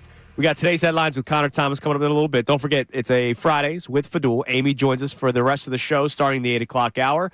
We talk hoops with Keith Pompey at 8:05. We talk weather with Adam Joseph around 8:47 this morning with the potential monstrous snowstorm that could be, well, will be hitting. We just don't know how much this weekend. And Kevin Nagandi joins us at 9:05. So still a lot to get to. A lot of fun today. We're keeping it light. Sixers with a really fun win yesterday. How emotionally invested are you getting with the Sixers and Flyers this year and or Sixers and Flyers? What do we got on the text line, Connor? And then I will ask you guys another trivia question, and Connor will give his perfect snow day edition for your chance to win the Sixers-Knicks tickets. A simple text from Mike here, but you're not alone, Andrew. Mike just says, I'm ready to be hurt again. Damn Go right, Sixers. baby. Damn right. Look, and if they get hurt, if a player gets hurt, I go, well, there it is again. But, like, I'm talking about if they're healthy going to the playoffs, we're going to start looking at matchups and, like, wow, this team's actually pretty good. It always was supposed to, as long as health was not an issue, which signing Paul George to a max contract after a year in which he finally stayed healthy going into his contract year was not that much of a surprise to John and I. We saw right through it. And then last year was a disaster. This year, so far, they've been healthy, and it has not been a disaster. So we'll see how it goes. All right. Let me give you a trivia question here. This is a random one, but I'll give you a clue. What U.S. city gets the most snow per year? I will tell you right now, it's in Alaska. Your clue. Phillies position player Fairbanks. that also pitched at one point and played for the Camden River Sharks after his time with the Phillies. Fairbanks. Not Fairbanks. I just guessed Fairbanks. Yeah, I don't. Pick an Alaskan I don't city. remember that. Anchorage. I know it's not it. How about Valdez, Alaska? Oh, stop it. Wilson Valdez, former Philly and River Sharks great. 2013 River Sharks, baby. It's a great pull by you. Or terrible questions. Oh, I would agree with that, John. Terrible question. Oh, man, I'm keeping it light. By the way, do you know that Valdez, Alaska averages 325 inches of snow per year? That's a lot. The most snow they ever accumulated in one day was 78 inches on February 9th of 1963. And here we are shaking our boots for 6 to 12. Next time we get Mark Schlereth on, he'll tell you about growing up in Alaska. Oh, God, I can only imagine, His stories about growing up in Alaska are horrifying. I can only imagine. Like darkness, going to school in total darkness. Yeah, no sun for what? There was the old movie, the zombie movie. People having to buy lighting systems for your house that pretend that it's light out. Yeah. So you can pretend there's sunlight. The alcoholism. Oh, yeah, I imagine. Is terrible. I imagine. Because people live in darkness. Yeah, it's awful. Nothing else to do. Awful. All right, Connor, what's your addition to the perfect snow day? All right, this is an easy one. You got to rip a snowball. And because you don't want to vandalize any buildings or vehicles, hit a street sign with a snowball. All right, street Gotta sign. do it. Love That's a great one. And hear that ping. Yep. Street Ideally a stop sign, big target. with snowball. Yeah, because you need it. All right, calm down. All right, so we got our two additions. We will continue throughout the course of the show for your chance to win the Sixers-Knicks tickets. By the way, shout out to D Flyers. Got Valdez right away on our YouTube chat with the position player pitching. That was the game where Roy Oswalt played left field. Wow. Remember, it was like 20. They played like 20 innings, and Roy Oswalt had to play left field. Amy was there. Amy Fadul was at that game. How about that? She joins us for the rest of the show, starting the 8 o'clock hour. But it's time now for today's headlines with Connor Thomas. Today's headlines with the Connor Thomas. Brought to us by Lundy Law. For over 70 years, Lundy Law has been fighting for injured people. If you need them, remember the name Lundy Law, your injury lawyers. Visit LundyLaw.com. That's LundyLaw.com. We're going to start out with a little bit of Jordan Poole talk. I'm not sure if you guys saw this little interaction. I told John during the break. Well, that's what today's headlines exist That's for. awesome. For stories like this. Jordan Poole had the chance to meet with a couple of young fans currently in New Orleans right now. He was chatting with the kids. They're probably like 6 or 7 years old. They were grade school kids. Yeah, young kids. And they were just asking him general questions, including this. But how did you feel when Draymond punched? Oh my God, bro. How did you feel when Draymond punched you? He said it was And tough, I love bro. the woman in the background. Why did someone say, Going, oh, my God? my God. A kid would ask that question, and I don't think he'd freak out like that. No, it was an innocent question An by innocent a question. little kid. I mean, why did that woman freak out like Because she that? probably- Because you don't want him. They to- probably had to talk before the trip. Everybody be on their best behavior. What's wrong? That's not a bad question. You No, it's understand, it's not a though. bad question. It's I not a mean, bad- seriously. It's innocent. That teacher overreacted. Come on. But That's I what love you it. do, That's though. so You tell funny. them they behave, and then you That's ask. not behaving. I mean, Here's my question. How does that kid know about it? Yeah, because there's a longer clip where they were like asking him questions about Golden State, and they were just very general questions, and then just picked right out of nowhere. Hey, how'd it feel getting smoked? Yeah, like that was a very online thing. Kids are online. or bro. his dad, he's going to school that day, and he knows his Sure. dad tells him. Or he watched Sports Center. I imagine at some point it was on Sports because I watched Sports Center as a kid. Like Yeah, man. maybe- Kids retain a lot. yeah. All Yes, right, what they else do. we got? So Steven Adams, currently playing for the Houston Rockets. Well, currently not playing for the Houston Rockets. He was unavailable for last night's game because he has an ankle injury right now. I think we figured out the issue with why Steven Adams isn't healthy. Have you guys seen his sleeping arrangements? Have you heard about this in the past? No. So this has been noted in the past where he's a minimalist guy, but he just confirmed recently on like a live stream. He did a house tour. He sleeps in a sleeping bag on the floor. Okay, that's just dumb. What's that for? What's the shtick? He's a minimalist. It's Mac Hollins. That's the shtick. Because I do it. I'm a minimalist. I He love believes it, I I love guess. Steven Adams. Like actually adore Steven Adams. Would welcome him on the Sixers in a heartbeat because he's like that bruiser. No, will he will- absolutely- will defend any His game young is player. fun to watch. Yes. Yeah, and he's the defense guy. He's like the old school, bad boys Pistons. Like, all right, if there's a scrum, he's the guy that's going to be there to defend somebody. So I really respect Steven Adams. But that's a look at me, I Yes, do this. I'm the minimalist. That's Matt Collins not wearing Yes. shoes. Yeah, just get a real bed, get healthy, get back playing for the Rockets. Yes. Because And that's not healthy to sleep on a floor. Maybe That it is not. It's not healthy for you. To I did sleep. it I did it before, and it sucked the next Hey. morning. And he's a professional athlete. You guys could tell him. See if he takes I would tell kindly you, to the it. bed. The bed is something that professional athletes tend to spend a ton of money on. Speaking of injuries, we're going to round out with this. Have you guys seen the ongoing saga with the 49ers practice facilities? Yes. Okay, so It's very tinfoil cap theory. no, it is No, not. it is not. Because Not anymore? as of yesterday, Adam Schefter reporting that the 49ers are actively looking into the effects of the electrical substation that's next to their practice facility. There's been a You're viral- rolling your. No. I saw the scientists Yeah, that but you did said it. very tinfoil hat, Andrew. It was at the beginning for Andrew, sure. I'm going to tell you that's not true. My cancers, I have doctors, and my cancers were in the 90s. Yeah. My first two. And they both, now there's a community, I'm not going to give the name of the community in Westchester that I lived, my first house was in. But there are doctors who study cancer who believe in electrical waves can affect people's lives. I lived in a community in Westchester, my first house, and it was near those power trees, those giant power trees. Yeah. And they believed that could have affected my first cancers. Interesting. And then I came back here and I lived near power trees when I had my apartment. How about And that? I had cancer again. There's people who have, it's doctors who But study. they're saying it's because of the injury. No, well, it affects your Yeah, body. like it affects weakens your bodies. body, apparently. It affects your body. Some like Gauss meter Long-term check. exposure is definitely not good. So What now do you do? frequent You exposure. You move the practice facility. Yeah, you have to. Yes. Well, you look into it. You don't want to live. You don't want to build a house near one. No. Near those All right. things. How about that? Don't be near Get it. to it. All right, coming up next, we've Fridays with Fadul. Amy with us. Hello, Amy. Good morning. Yay! She's already here. She's prepared. Amy's with us the remainder of the show. Keith Pompey joins us at 8:05. We're building the perfect snow day. How emotionally invested are you with the Sixers and Flyers this year? We'll discuss it all. It's Kincade Salciunas, 97.5 The Fanatic. Now on 97.5 The Fanatic Sports Update. A huge win for the Sixers. I'm Connor Thomas, and the Sixers had a thrilling win over the Rockets in overtime last night, 128-122. It became more thrilling because the refs missed a major call at the end of regulation. Tyrese Maxey, a potential game winner. It was very clearly a goaltend on the replay, but no call from the refs. 1:15. Sixers basketball. 7 seconds to go as Maxey crosses midcourt. He turns on the Jets. Down the lane, right hand left. It's blocked. Houston gets the ball. 2 seconds.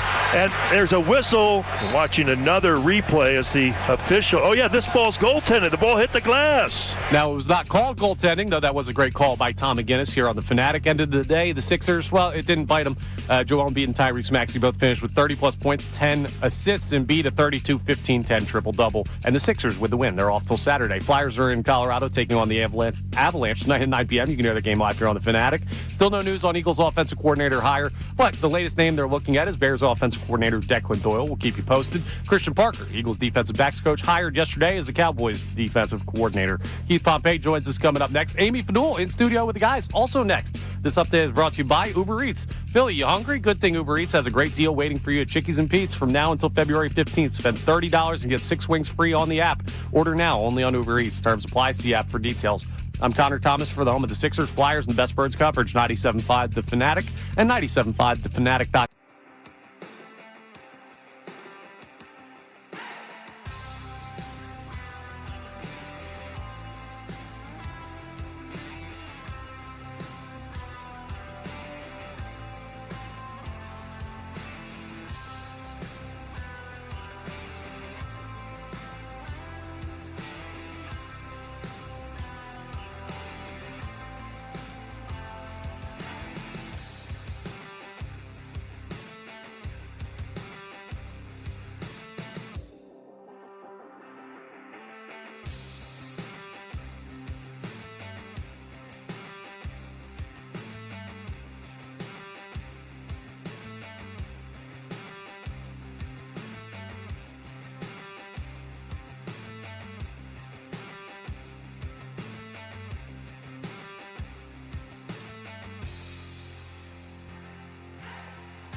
The Fanatic. All right, it is 8 a.m. on this Friday morning. Fridays with Fadul. Good morning, Amy. Good Welcome morning. in. It's great to see you both. It's great to see you. We missed you on I missed on you Tuesday. all on Tuesday. I watched a lot of Bluey on Tuesday morning. Oh, is that right? Well, I get it. when people are sick, Still. It's a great cartoon. I wanted to wait for you to come in to tell this story that my wife told me during a commercial break, because I wanted to have multiple parents in the room here. Connor, with all due respect, maybe you're there. We don't know yet. I take care of myself, and I'm a child. My wife called me to tell me a story of this morning. Coop getting prepared to go to daycare today. Yes. And he has a little stuffed animal triceratops that he just, walks around with sometimes. Sure. As one does. But it didn't have a name. And so I'm surprised Connor doesn't. He might. So I might. he wanted to name the triceratops. Yeah. And That's a natural. my wife goes, well, what do you want to name it? And he goes, well, it has horns. Oh, no. Oh, Coop. No. Uh-oh. And my wife quickly said, how about you just name it like Bob. Triceratops or Bob. And he was like, no, I think I really want to name it this. Oh, no. And she's like, maybe we shouldn't. And he didn't. Good. And he changed it to Trey. How do you explain it, though, that you Just, don't want to just say it's just like we're going to go with something We're else. going to go with something else. It's a redirect, like when you're training your dog. Like, Just a redirect. Redirect. Like when you're training your dog. That's all. I mean, there's a lot of similarities, to be honest. I have said on the record as a parent, so I can actually speak on this, that the first 6 months of a dog is harder than the first 6 months of a baby. Okay. No. The baby doesn't move anywhere. You're trying to keep him You're alive. trying to keep a Trying to keep the dog alive too, and also I want the dog to put food. I in want the the food, dog to will stop. I eat. want the dog to stop chewing everything. I want the dog to stop going in the house. I want the dog to not run away because they don't know anything yet. First 6 months of a dog harder than a baby, and I have a child and a dog. I can speak on the record. Oh my god! Hot take. Strong. That is a way hot Strong. take. Strong. That is a way hot take. Not to Would mention Christy agree? I think she did actually. Okay. I'll text all the her. appointments. Yeah. Yeah. Oh, you gotta I feel like there's not that many appointments. It's just like there's no sleep. With a dog, you can sleep. dog, You you put can it in the sleep. crate, and then it's My like, dog did not like being in the crate. well, then that's whined all night. that's a dog. And what Whined did you do? more than the dog- You what- gave in. Yeah, I did. Oh, see, there you that's go. what it is. That's on you then. That dog Oh, sleeps. no, that dude. dog sleeps with me every See, night. that's- I mean, we gave it too. So, Yeah, but like, it's great. All right, Amy, we have Keith Pompey coming up in a minute, but I want to Yes. ask you now. Obviously, you are invested into the Sixers because you work for NBC Sports Philadelphia, doing great pre and post game coverage. But we're asking our audience today, both Sixers and Flyers, how emotionally invested you are, because everybody spends their time, everybody watches, everybody spends money buying the gear, but there is a feeling of, damn, they lost, or all right, they lost. There's also a feeling of nice win. And last night, Great win. wow, what a great win win. against that Rockets team. And you had your full team out there. So how emotionally invested are you with both the Sixers and Flyers this year? yeah, it's funny. We were talking about something similar. Is when do everybody when does the fan bases, when do they kind of really start to get? Now, obviously, there's always fans that are locked in. But in general, you kind of have like a time of where you're like, all right, now I'm mourning over the Eagles season being over. I have a little bit of a mourning period, and now I'm kind of locking back in on my other sports. And I feel like that time is usually right around now, late January, early February. That's when you start to see it, when football really peters out. And we didn't have that last year because No, because we were all the way sucked. to the end. Yeah. And the Eagles went all the way to the end, and the Flyers and the Sixers were mired in some of the worst seasons they'd had. So there wasn't any of that transition. It was just like, oh, they're playing? Oh, okay. Well, they won one. I mean, last night they won their 24th game, the Sixers did. That was all they won last year, the entire season. So I think that that's kind of where everyone's at. Everyone's going to be kind of locking in this last week or this coming week and think like, oh, okay, all right. So, I mean, I'm locked in. Obviously, I have to be locked in. I was fully You invested have no choice. in that Flyers game against the Utah Mammoth. Yeah. I was like I was at work. I had to work a little bit later, and I was like, this is amazing. Look at this, 4-2. And I was visibly like that, despondent. I was like, they lost that game? I How can't do you believe lose? it. I'm watching it, and I knew as soon as they scored, I guess it was Keller scored to make it 4-3, and I was like, they're not winning this game. And then, more importantly, you miss an empty net. Yeah, I did that. Yeah, that's. And Killer. it was terrible. But you know what? That's a bad loss. The next but morning when we were talking about before the That's show, a bad loss. you were actually like upset with when we were talking about it before the show. What was that? 2 days ago? Yeah. Like you were upset with how it played out. So, because you're up 3-0 in a game. but that shows you got some emotion a with 3-0 game you should not lose. Yeah, and that's where I came away with. I was like, look at me. You're actually I'm upset. like locked in. Right. Whereas in years past, you're just You look like, up and be like, huh. that sucks. No, so I think that because they're, obviously the Sixers are firmly in the playoff discussion right now. I think that they will make the playoffs, and the Flyers are teetering on that wild card line. I think that also helps. Obviously, you're seeing glimpses. You're just wanting everybody to kind of get everything on the same page. For the Sixers, they started off with the big three, if you want to call them that still, of Joel Embiid, Tyrese Maxey, and Paul George, 0-4 when the games they started. Now, granted, they were on a minutes restriction, but now that's back up to I think 6 and 7. Yeah. Sorry. And I didn't do the hand sign. Sorry about that. But I think that you're seeing that they're starting to work all together a lot better. And they can stem the tide when one of those guys is maybe having an off night. Yep. Well, I want to start there with our next guest. Does a great job covering the Sixers for the Inquirer. Our man Keith Pompey joins us here on Kincade and Salciunas, and it's Fridays with Fadul. So Amy Fadul with us as well. Keith, good morning, man. How are you? Hey, what's up? Good morning. How y'all doing? We're doing great. Sixers game, a lot of fun last night. And so Amy and I were just talking about it, and John, about maybe this team sort of coming to form a little bit because Nick Nurse had to figure out, how am I going to make these rotations work? Early on in the season, there were some pretty rough games with the big three together. Now you're starting to see, I guess, Nick Nurse have a plan in place for how to make it work when everyone's on the court? True, but I also think that, Embiid is starting to figure out more like what he really needs to do. Like when you look at Joel, it's funny. I was talking to an executive earlier in the season, and he said to me, Joel should be able to score triple doubles, and I was like, huh? And he was like, if Joel can grab rebounds, if he can distribute the rock, and then knowing that the ball is going to come back to him, the 76ers are going to be successful. And when you look at it, you have to say that this was their biggest home win, right? And you look at it, what did Joel have? He had 32, 15, and 10, and 2 blocks. He was a game best plus 21. So, I do think that Nick Nurse is starting to figure out the rotation. I do like the fact that Kelly Oubre is back in the starting lineup with the other guys. I do like the fact that he reduced his rotation. But I think that in order for the 76ers to be successful, it has to be what Joel Embiid is doing on the floor. Not only scoring, is he putting teammates in position for them to excel. And I felt like he did all that last night.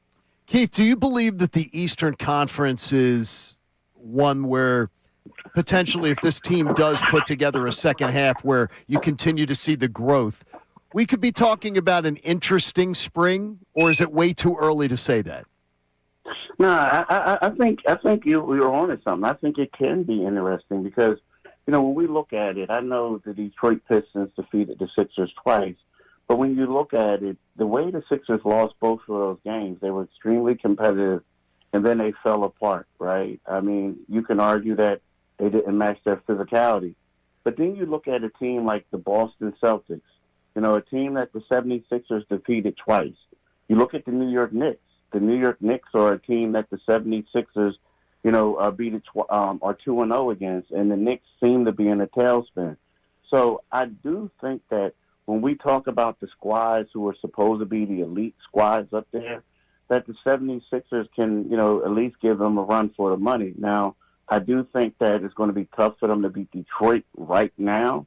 But outside of that, I think that it is wide open for the Sixers because we don't know how good they can be. Mm-hmm. Kelly's coming back. Joel had like the triple-double. VJ is gaining confidence. If Maxey could get well rested, take a couple games, we know that he's a scoring machine. So I do think it's set up for the 76ers to be a contender. It's just a matter of them playing the right way. Yeah, Keith, you mentioned Tyrese Maxey. You would think at some point maybe you spell him, and now he's going to be busy All-Star weekend, so it's not like he's getting a break there, which is great.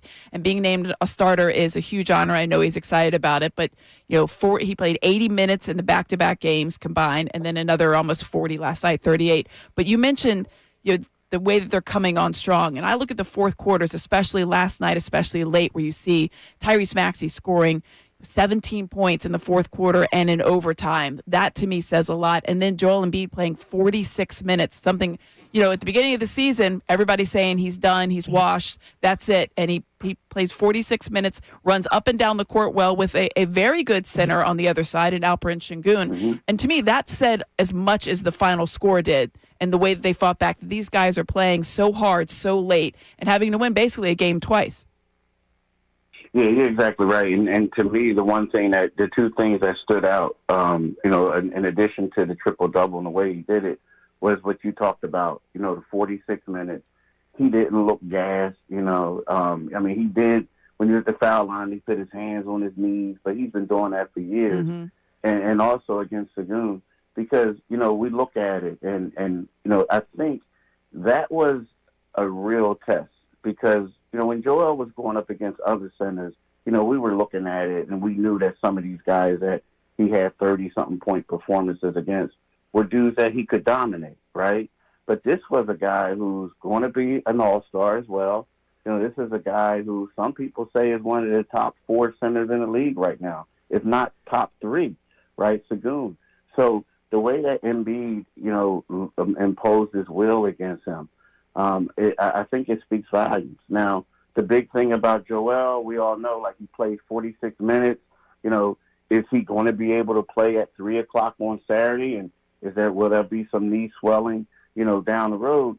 But the one thing that you did say is correct. In the beginning of the season, no one knew what to expect from him. You looked at him the first couple games, you're like, wow, this guy is done. He's not the same guy. And he looked extremely fluid. He looked more like his old self on the shots that he was making. And so that has to be a bonus for the 76ers. But one, they still have to be careful with, not to overuse them.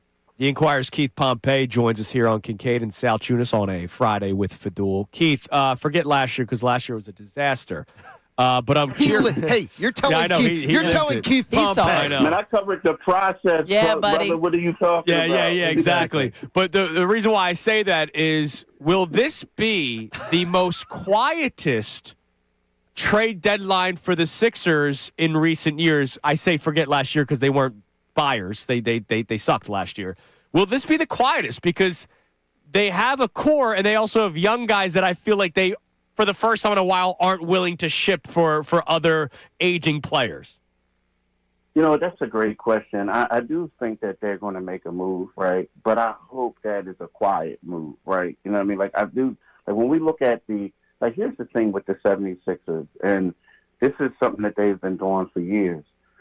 They always want to get underneath the luxury tax. So you look at a player and you say to yourself, this guy has an expiring contract or whatever, it's not working out. They don't like him. They're saying they're going to get an upgrade. But basically they were getting rid of people to get below the luxury tax threshold. So now you look at the 76ers and you say to yourself, okay, they're $7 million over. Kelly Oubre is making $8.3 million. Now, to me, you can't get rid of Kelly Oubre, not the way that he's been playing lately. Now, again, I know that he's going to want to make more money next year. You may not be able to bring him back, the whole 9, whatever. You got to work that out, but you don't get rid of him. But I do think that there are 2 guys, one being Eric Gordon, another guy possibly maybe being Andre Drummond. If the 76ers want to go that route and get underneath the tax threshold, I do think that they could be guys who could be on the go, right? I honestly do. But what that would do is what the Sixers would have to do. I think, they got to get a 10-day guy, right?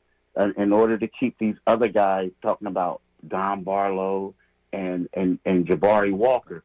So I wouldn't be shocked if we see a center come in here on the 10-day, and if he works out, if they're able to trade Drummond, then all of a sudden you have this guy, being a reserve. But you got to be careful, too, because of Embiid's injury history. Mm-hmm. But I do think that something is going to happen. But you are correct.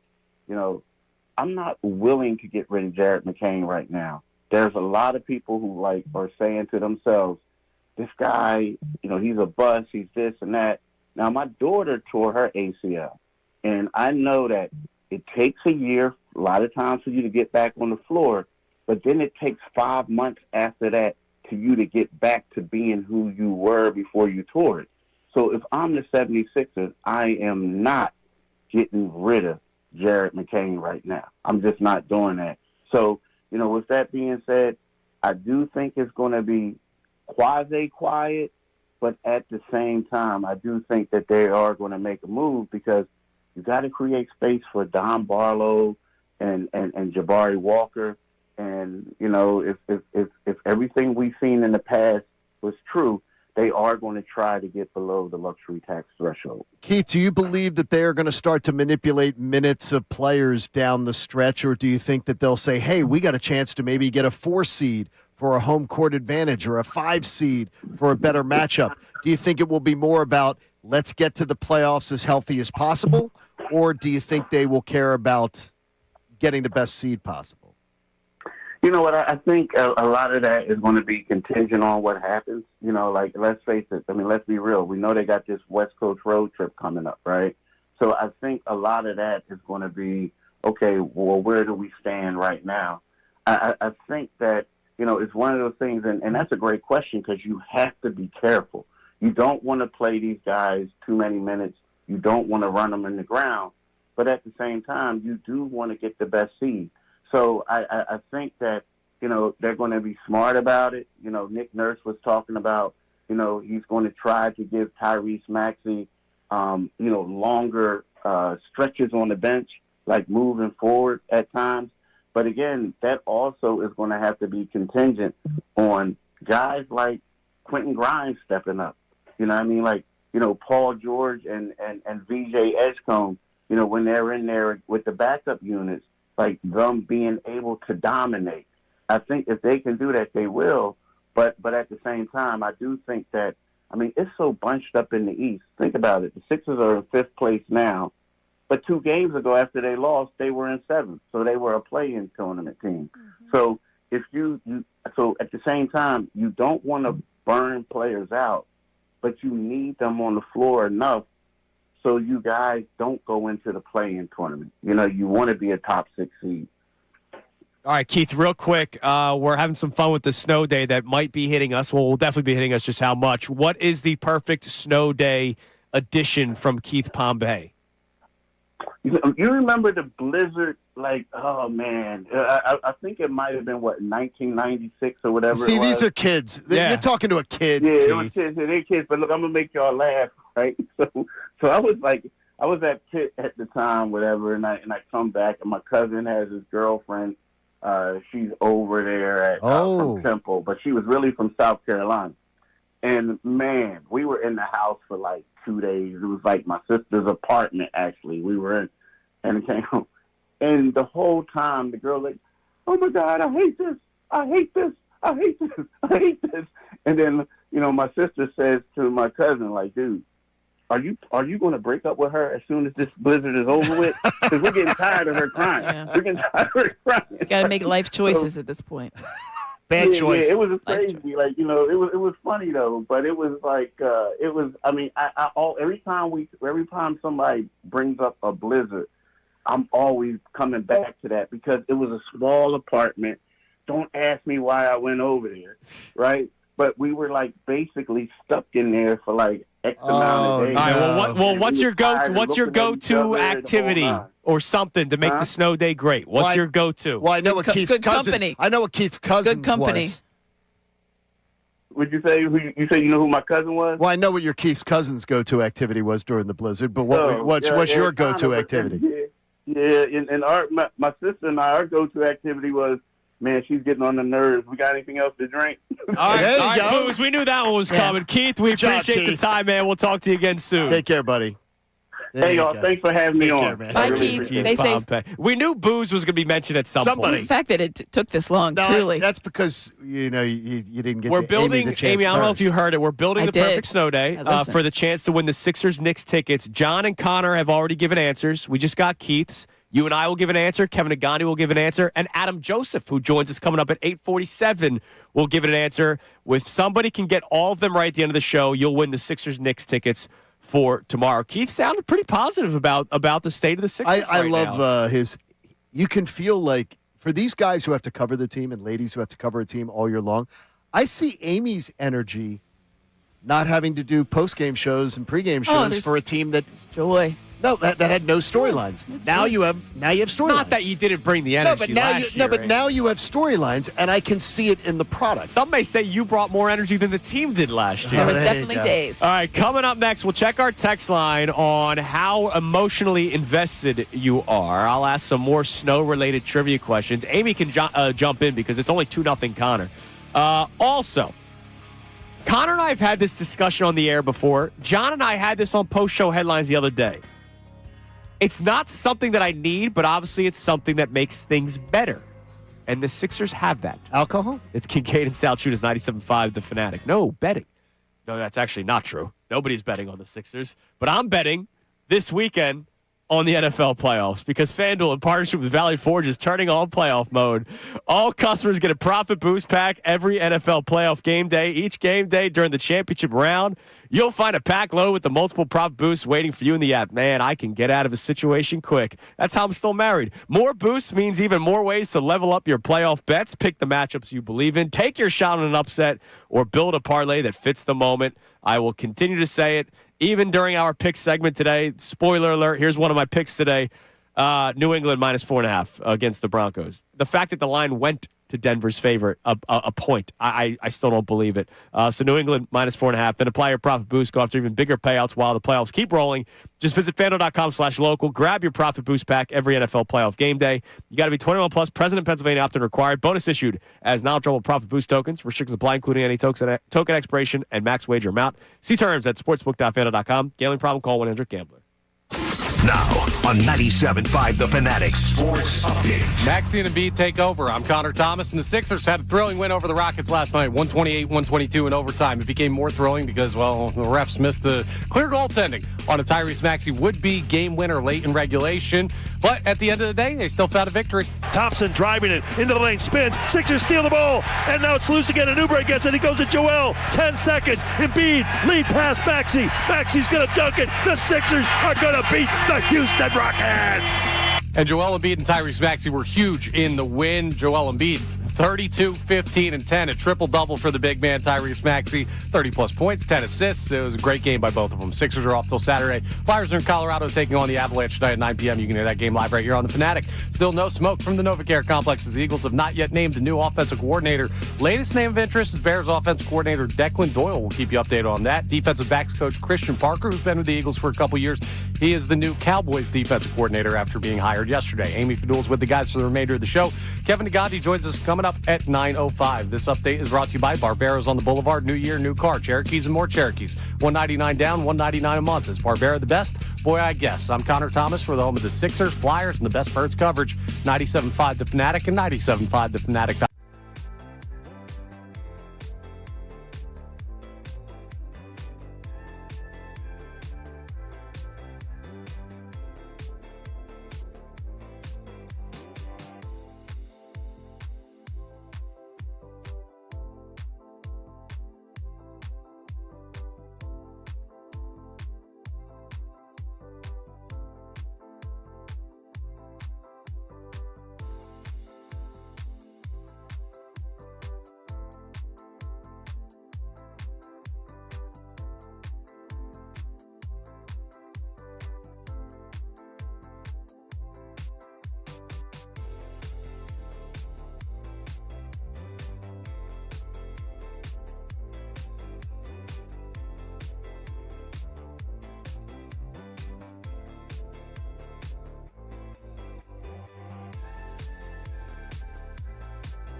sources tell me that I'll be in the dunk tank at some point during said Flyers Carnival. You and me both. All right.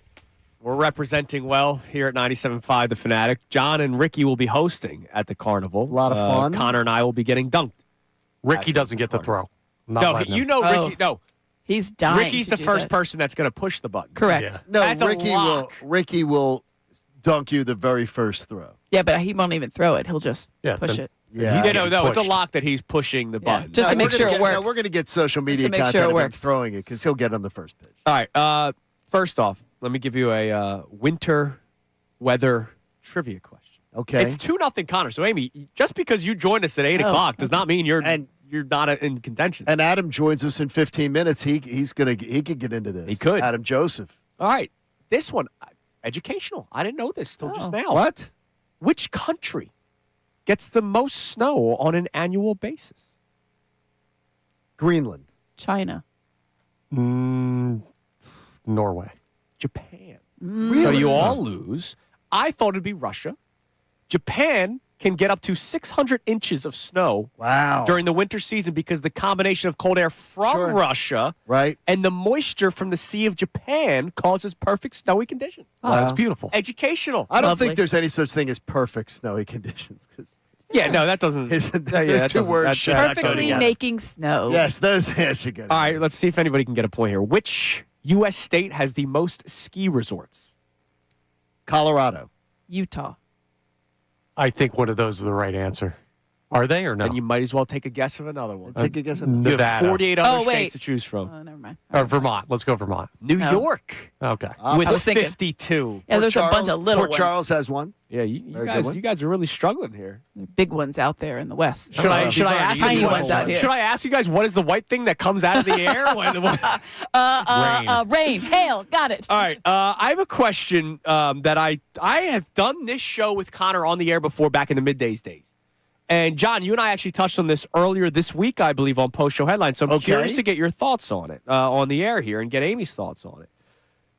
Connor and I did a topic a while ago on Middays about likability and how much that matters to you when it comes to athletes. Like, do you need to like the players on it? It was you, right, Connor? It wasn't Ray? Yeah. All right. Do you I know we get need to confused How like much you like Ray? I mean, we can debate that another do time. you need to like the athletes on your teams? And I'm a cold-hearted, I don't No. care. As long as you're not doing heinous things, like I just want to win. Am I winning? Yeah, that's all I And are care they playing about. well for my team? But Connor, I remember you said you sided with Moore. You want to like the players on the team. Absolutely. I don't give a damn. As long as they're not heinous people, like I Yes. mean, like Right. doing things that break the law, right? Like I'm talking about, like, all right, they give me the cold shoulder, like I'm fine with it. Like I don't care. Are you winning for my baseball, football, basketball, or hockey teams? I like you. That ultimately. The 93 Phillies were unlikable. Some would say that they were the most liked team because of No, that. the fans may have. Right, the fans like The people who had to deal with them, yeah. as someone who had to deal with a lot Well, of there their was team. there were some characters in 08. Yeah, there were.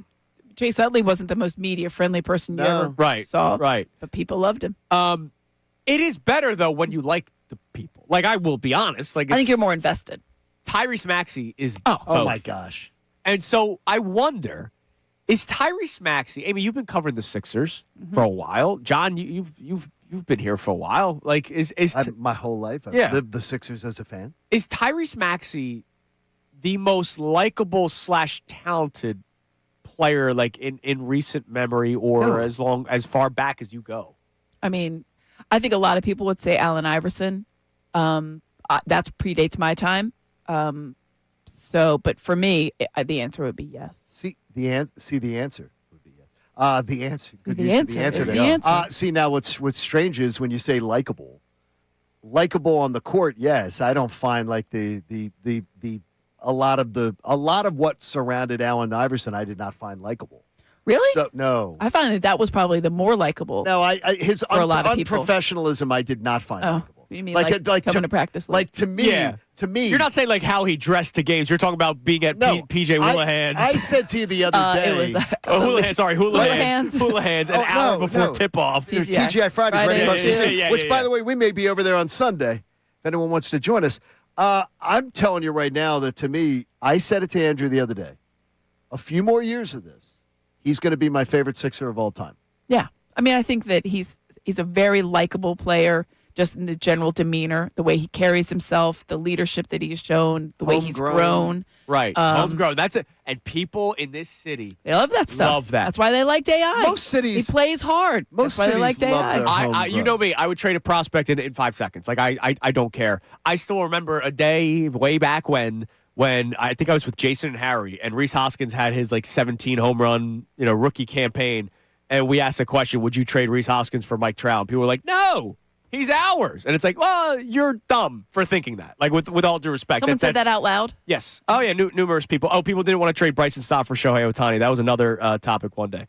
Yeah, it happens because people obsess over homegrown talent. And I get it because you saw them, well, some of you saw them come up through the minor league system. There are people that don't go to Lehigh. There are people that don't go to Reading. There are people that don't go to Clearwater to watch the single-A Phillies. Right. The Clearwater Threshers. But there are people that do love, hey, this guy started here and grew here. I understand.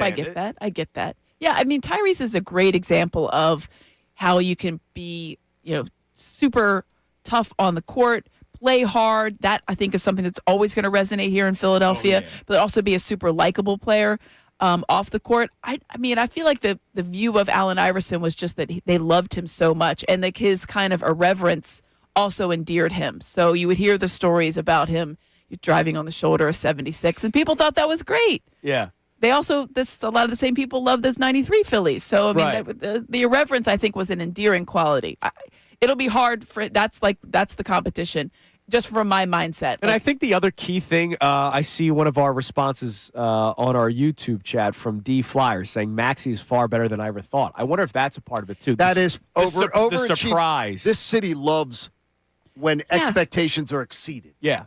Which is great. And, like, blown away. Like, Tyrese Maxey's blown away expectations. Yeah, I always thought he was going to be good. I remember talking to Coach Lynham.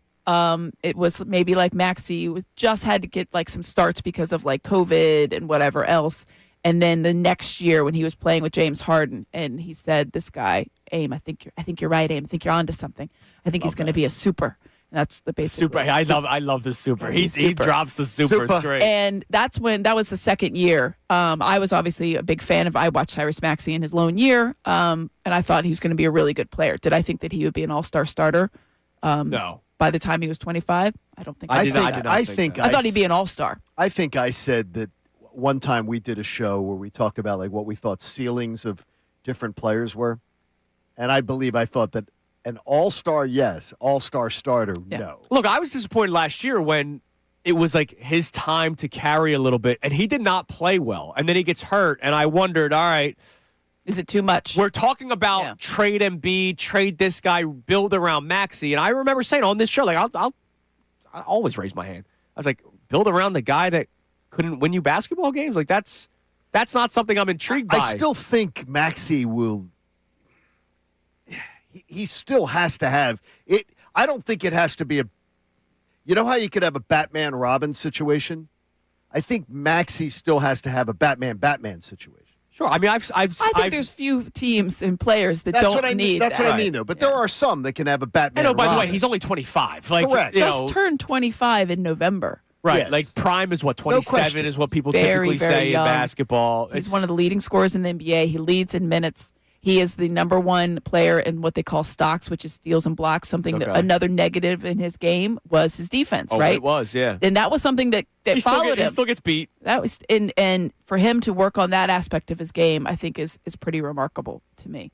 I always thought he was a good shooter. I wasn't really concerned about the 3-point percentage. I thought that was always going to come up, but the defense was a real 28% he shot in college. He didn't also shoot a lot. He wasn't the 3-point shooter. That was Ashton Higgins and Emmanuel Quickly. He's shooting 40% amazing. three this season and has he's like a 38% everything career. So he was top 5 in voting in player votes for the All-Star starter, media votes, and fan votes. The player votes was actually surprised me the percentage. Because I was like, wow. Well, you know why? The respect is so much. He blows there. by everybody. But LeBron was pumping him up. Yeah. LeBron, they have a very good relationship. But he was really Maxey pumping a clutch him guy? I know they work out during the summer. Correct. I don't know if he's a clutch guy. Maxey yesterday in the fourth quarter.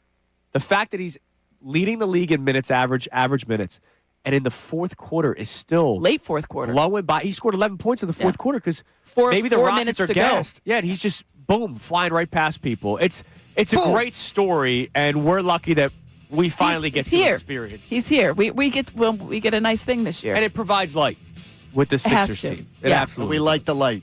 All right, is it the storm of the century for the Philadelphia area?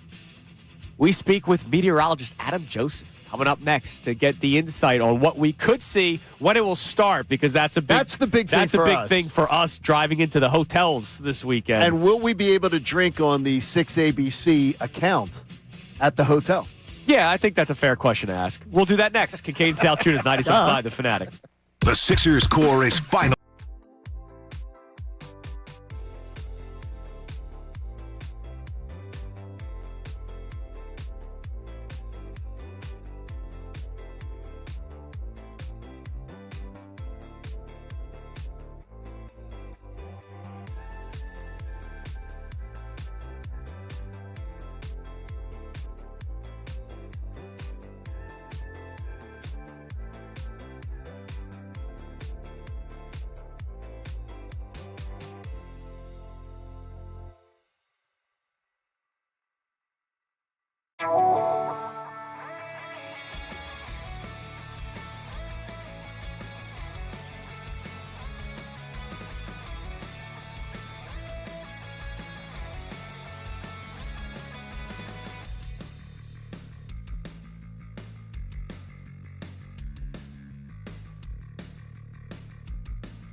Phillies.com. Is it the storm of the century for the Philadelphia area? Well, we've been talking about it all week long, and we're getting closer and closer to it. As the closer we get, the meteorologists have a bit of a better understanding of what we could see. Is that correct, John Kincade? Yes, and this man does a fantastic job on Channel 6. But you never know. He can be on at noon. He can be on at 5. He can be on at 6. He can be on at 10. His schedule. Here's Adam Joseph. Could we get the music, please, Tom? Thank you. My God, I've been waiting for it all day. Adam Joseph joins us here on Kincade Salciunas. Adam, good morning. Hey, good morning. I cloned myself, so, I have a few of me to spread out all this ridiculous scheduling over the last week and a half. I text Adam when he preempts General Hospital for something. I will sometimes threaten him, saying you preempt the show, but it's great. We're glad you could join us today, though. Yeah, look, Adam's just doing his job, and some people care more about weather than soap operas, but that's just me saying that. I don't know. Adam, so can I tell you that my phone has been blowing up from family and friends, all wanting personal forecasts, and I literally went on the air. Tell us what's going to do If your family or friend watching, stop texting me. Oh, Adam, I get this. I get the same thing with sports. It's like my dad. Right? What do you think about the Sixers? Well, I just talked about them for 4 hours, Pop. What do you think? I'm like, what I say on air, I'm not lying. I'm saying what I'm going to say to you. So just pay attention to my job on the air. All right. Well, what are you going to say to us here on Kincade and Salciunas? Because this storm has been talked about for a while. I mean, John was warning me about it back in the first week of January. This is a possibility. I had talked to Rob Marciano about when the colds took over the country. And he said, look, if anything comes across in January, we're screwed. Right. No. I mean, it's the perfect setup, but this storm has gotten its own legs because of social media.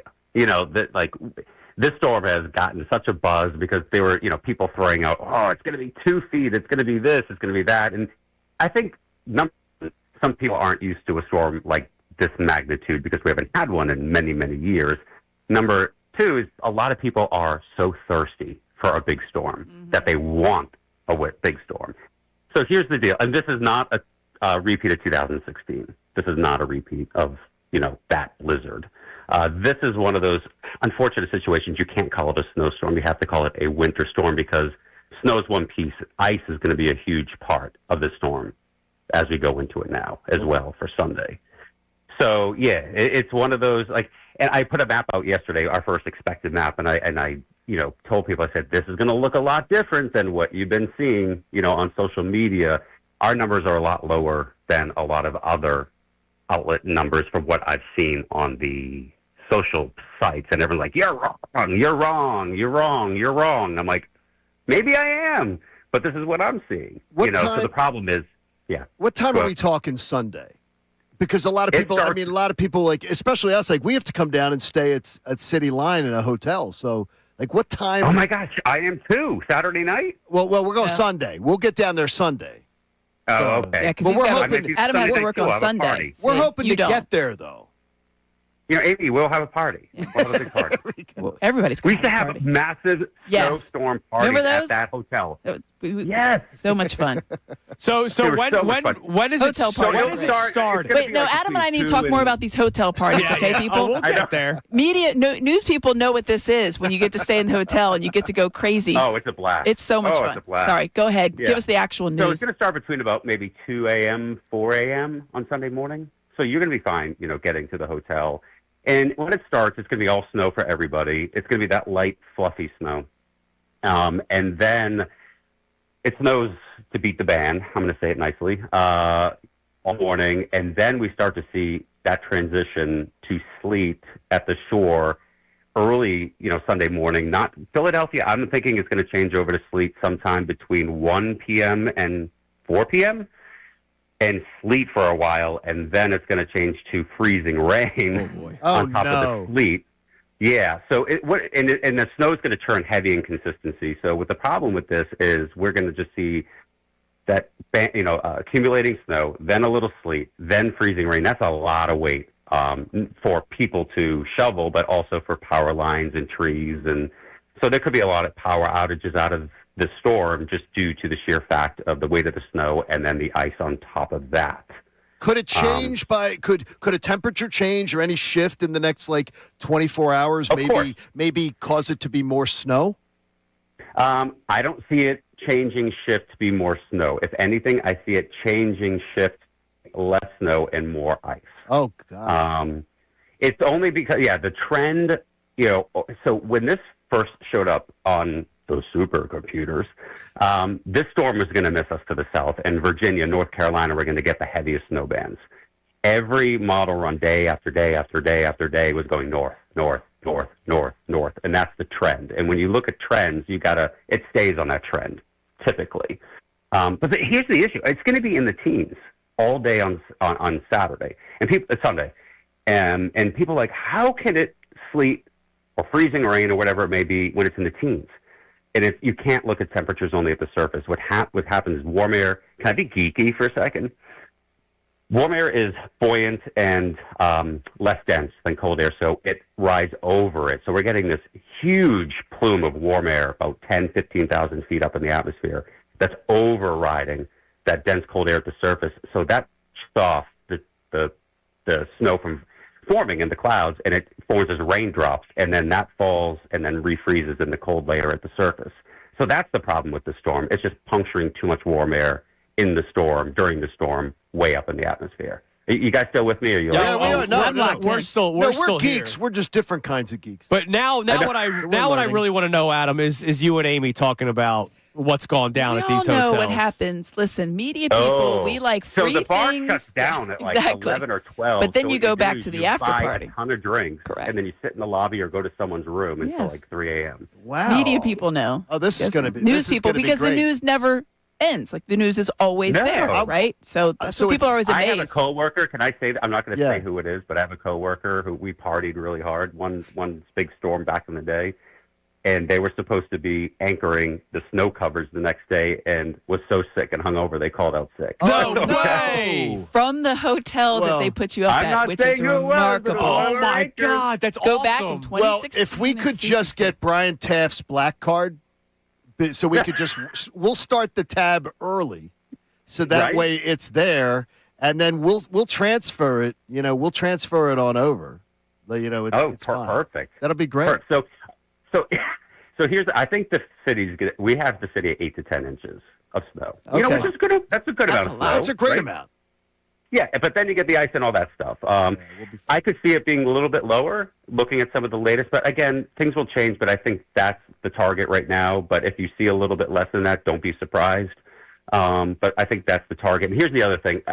Find someone who's healthy to shovel. Good. I'm being serious right now. Because this is going to be so heavy, wet, you're going to get the sleet. Because what you're going to want to do is don't remove the snow when it starts to over. Leave the snow, because you want the sleet and the ice to accumulate on the top. You don't want the surface, because that's going to create an ice layer if there's no snow there on your driveway. And then it stays in the 20s all next week. Nothing's melting. It's going to be an ice jam all next week. Thank you, Adam. Bring Stay safe. young Jacob in this summer. Promise hi, Jacob.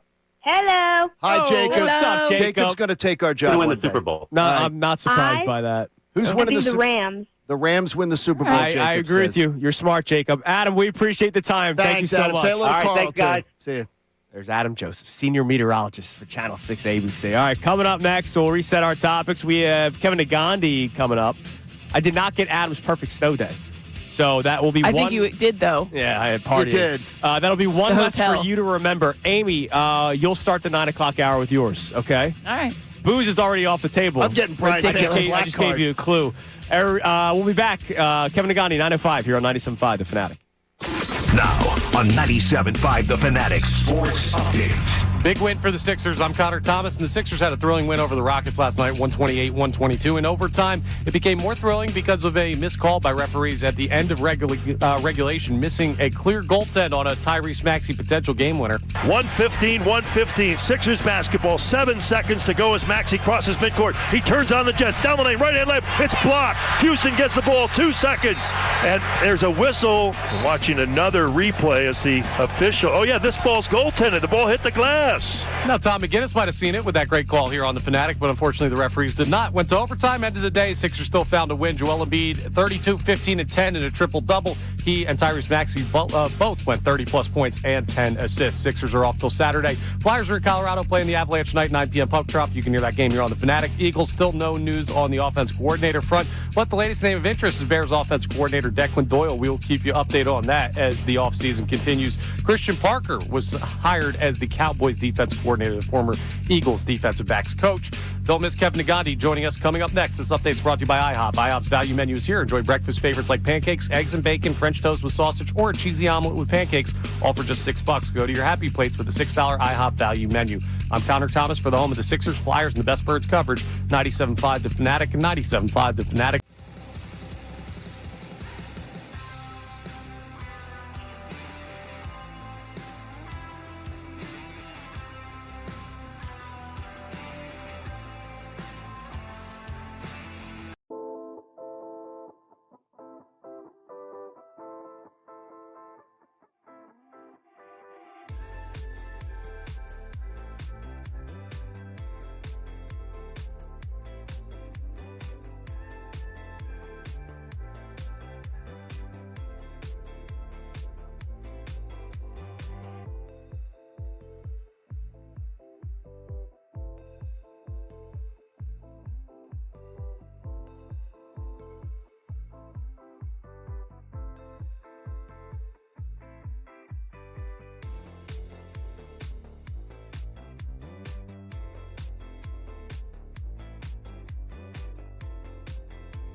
Earlier today on Kincade Salciunas. I want to know from people today how emotionally invested you are in this Sixers team, in this Flyers team, the 2025-26 Sixers and Flyers. The Sixers this year are off to a better start. I'm not going to say tremendous start. I'm not going to say great They're start. off to a much better. But they're off to, well, obviously compared to last year. Much better. I mean, but you can look at the state of the team right now and say, all right, if they can stay healthy, there's actually something here. we know the Sixers are going to play in late April. Sixers are playing in late April. It's just a matter of whether they're playing in the play-in tournament, right, or whether they're playing in the playoffs. And is it a one-round bounce again, or can they actually put together a stretch of series? And with what I've seen recently, I believe the Sixers could absolutely win a series and find their way to a second round, depending on the matchup. This year, you can actually see the bones of the future of the Flyers. And again, not saying that there's some cup run finalists, right? No, they're not. I absolutely don't think that, but could they actually be playing in April? Could we see, for the first time since COVID, where both teams are playing in the playoffs? For the Flyers, I'm not writing them off,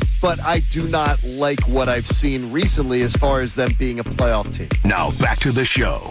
All right, we have Kevin Nagandi coming up at 9:05. Amy's going to add to the list of the perfect snow day, but you just heard the sort of recap there. How emotionally invested are you with the Sixers and or the Flyers this season? 610-632-0975. We've got a lot of great responses. A lot of people that are level-headed. We've had one person that said willing to have their heart broken, which is where I'm at when it comes to the Sixers. Curious what else we got on the text line, Connor, and then I will give you guys another winter trivia question. Maria from Doylestown checks in, says, I'm invested in the Sixers and Flyers. It's great to see both teams growing and developing. Embiid has been unbelievably good after all his injuries, and Paul George seems to have found his Sixers groove. His role is important. Paul George's role is important. You're not going to ask him to drop 20. He was great defensively. Late. Fourth quarter and overtime. Very good. The block, there was a couple steals. Rebounds.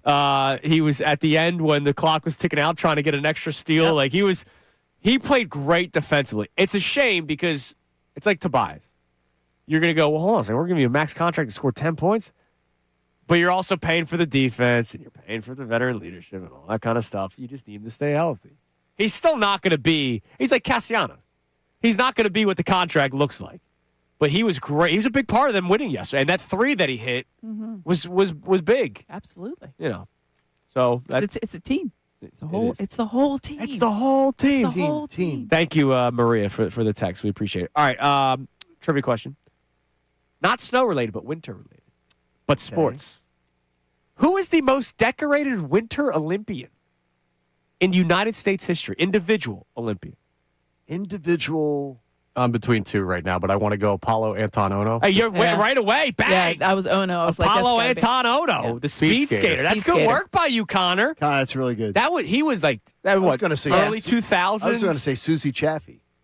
Who? Who is that? I don't know who that is. You might be making up. She was a big chapstick ad back in the day. Very attractive. Did she actually win any medals? I don't know, but she was very attractive. Oh, okay. So you may have just said something completely random.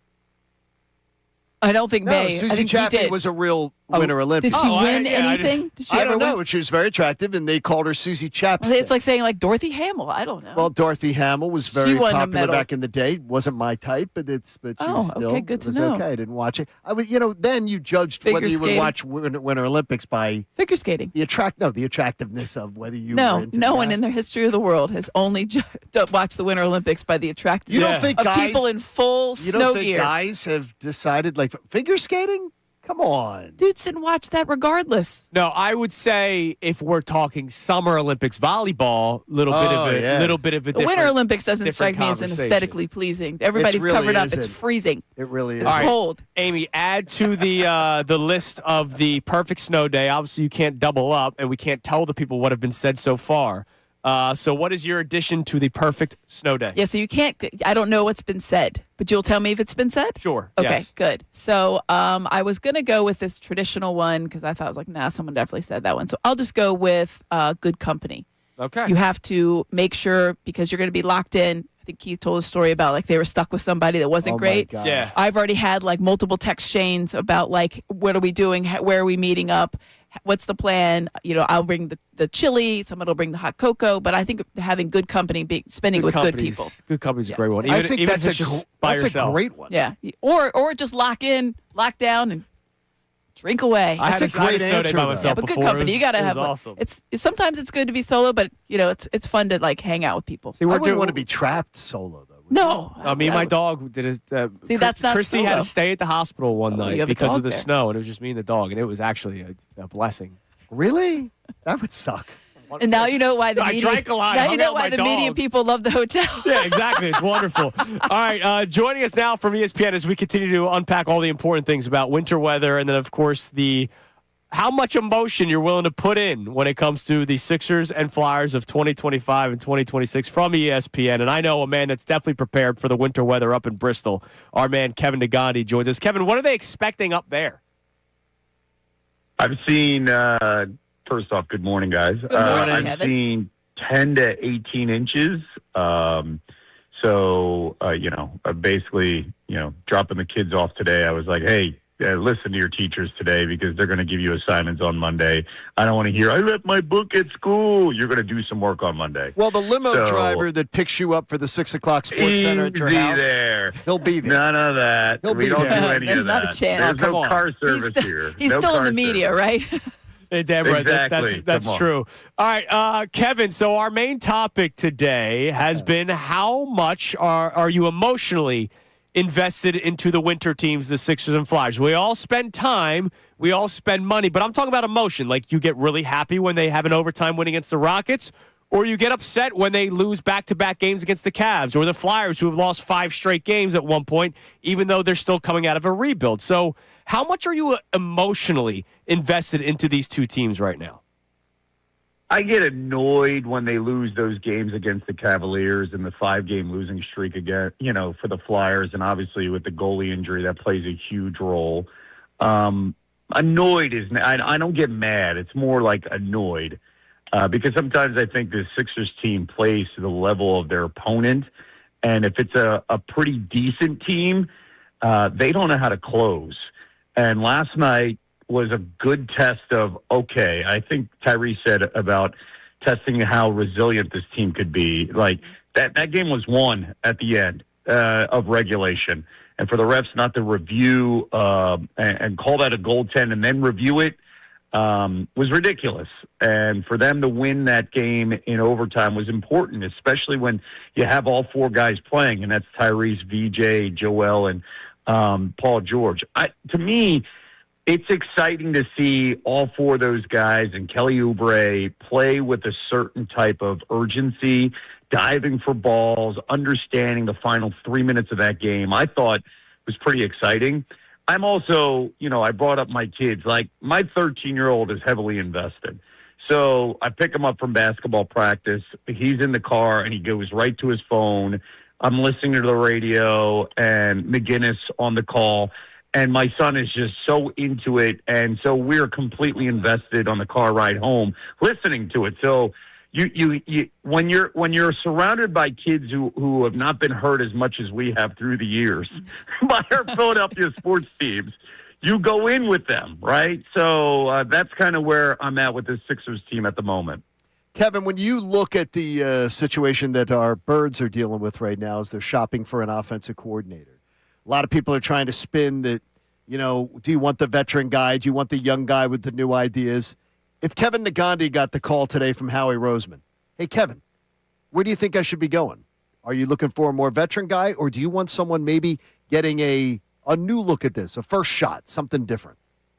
To me, I want an experienced play caller regardless, as we have seen in the last 4 years. When you have experienced play callers, the difference, right? Especially if you're running concepts in the Nick Sirianni offense. I would also like to expand outside the Nick Sirianni offense. So it's a combination. Let's bring in somebody who has experience in play calling, but also has their own creativity. And you know what? I think the head coach and I think the quarterback both have to adjust. I think there's a certain stubbornness that both of them have had, and inflexibility that has really hurt this search and where this team is right now. They have to be flexible. They have to be open-minded. They have to also understand that both these guys are tied together and they're both under the gun. You cannot point fingers. I'm not saying they are, but it cannot be played out perception-wise that it's one reason why, they're the reason why. No, there's both of them. I think that's why some big-name OCs are passing on this job and moving and looking somewhere else. And the idea that Nick and Jalen are tied together, they are tied together, at least for one more year. Mm-hmm. They have to figure it out with somebody else coming in with new ideas. And that is, hey, you got to go under center. Hey, let's run different, more exotic routes than the hitch route, right? Hey, we have to have some more motion pre-snap. All of that stuff has to play a role in something. When we see it, we see a difference. When we don't, we see stagnant offenses, and we see defensive coordinators say, oh, we've seen this before. We know what they're doing. It's predictability. Yeah, it's interesting. We were examining this, and it was because it's been one of those like, does anybody want this job? Would you like to have this job? What the difference was between Kellen Moore and Kevin Patullo, and it's not just on its face because one had better offense. It was what you were just talking about. It was the changes, and I think it was a direct result of the year before that Kellen Moore got there. It was such a disaster at the end. It was more like, okay, you're right. I'm going to peek my head in on this.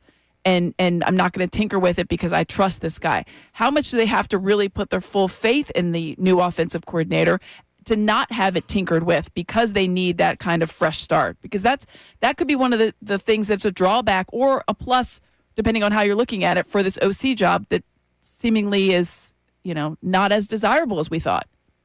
Amy, I think people seem to forget, especially I think nationally, people seem to forget that 2 years ago around this time, the Eagles were looking at potentially other options after the collapse of 2023.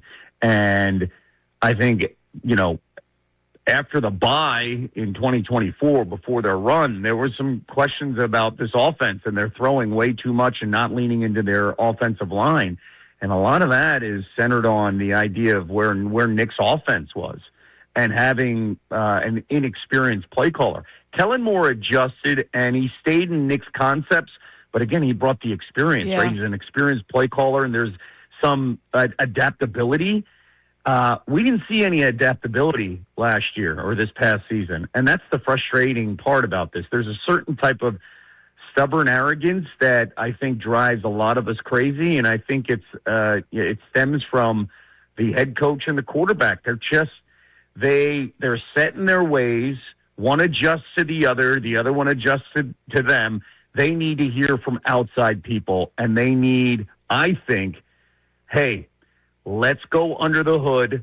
Let's bring some different things. We cannot be predictable. And I think that's crushed them. And when you're predictable, like they may have been under Kellen Moore, you are dominant with an offensive line where it opens up things to throw the football after you run, right? They didn't have that luxury. And you can't do man to man. Our talent's going to beat your talent because sometimes that talent just doesn't want to do some of the hard work. And we saw that a little bit at the end of the season. All right, Kevin, most important question of them all. We have a pair of Sixers-Knicks tickets to give away to some lucky listener for tomorrow's game. We've been compiling our ideas of the perfect snow day. So what is your addition to the perfect snow day? Wow. A perfect snow day is a hottie toddy and going down a hill, man, in a sled. Like, oh my God, there's nothing better than that. Going down a hill in a sled with your kids and then throwing a snowball at them. We will put you down for sledding because, believe it or not, somebody had already said booze. Shockingly. As if you didn't expect that answer to have already been given during the show today. Kev, stay safe up there. And even though your kids will have school because of online stuff these days, which is just horrible for this youth. Tell Jeeves not to crash the luxury SUV when he picks you up. Easy there, Taking John. you there, buddy.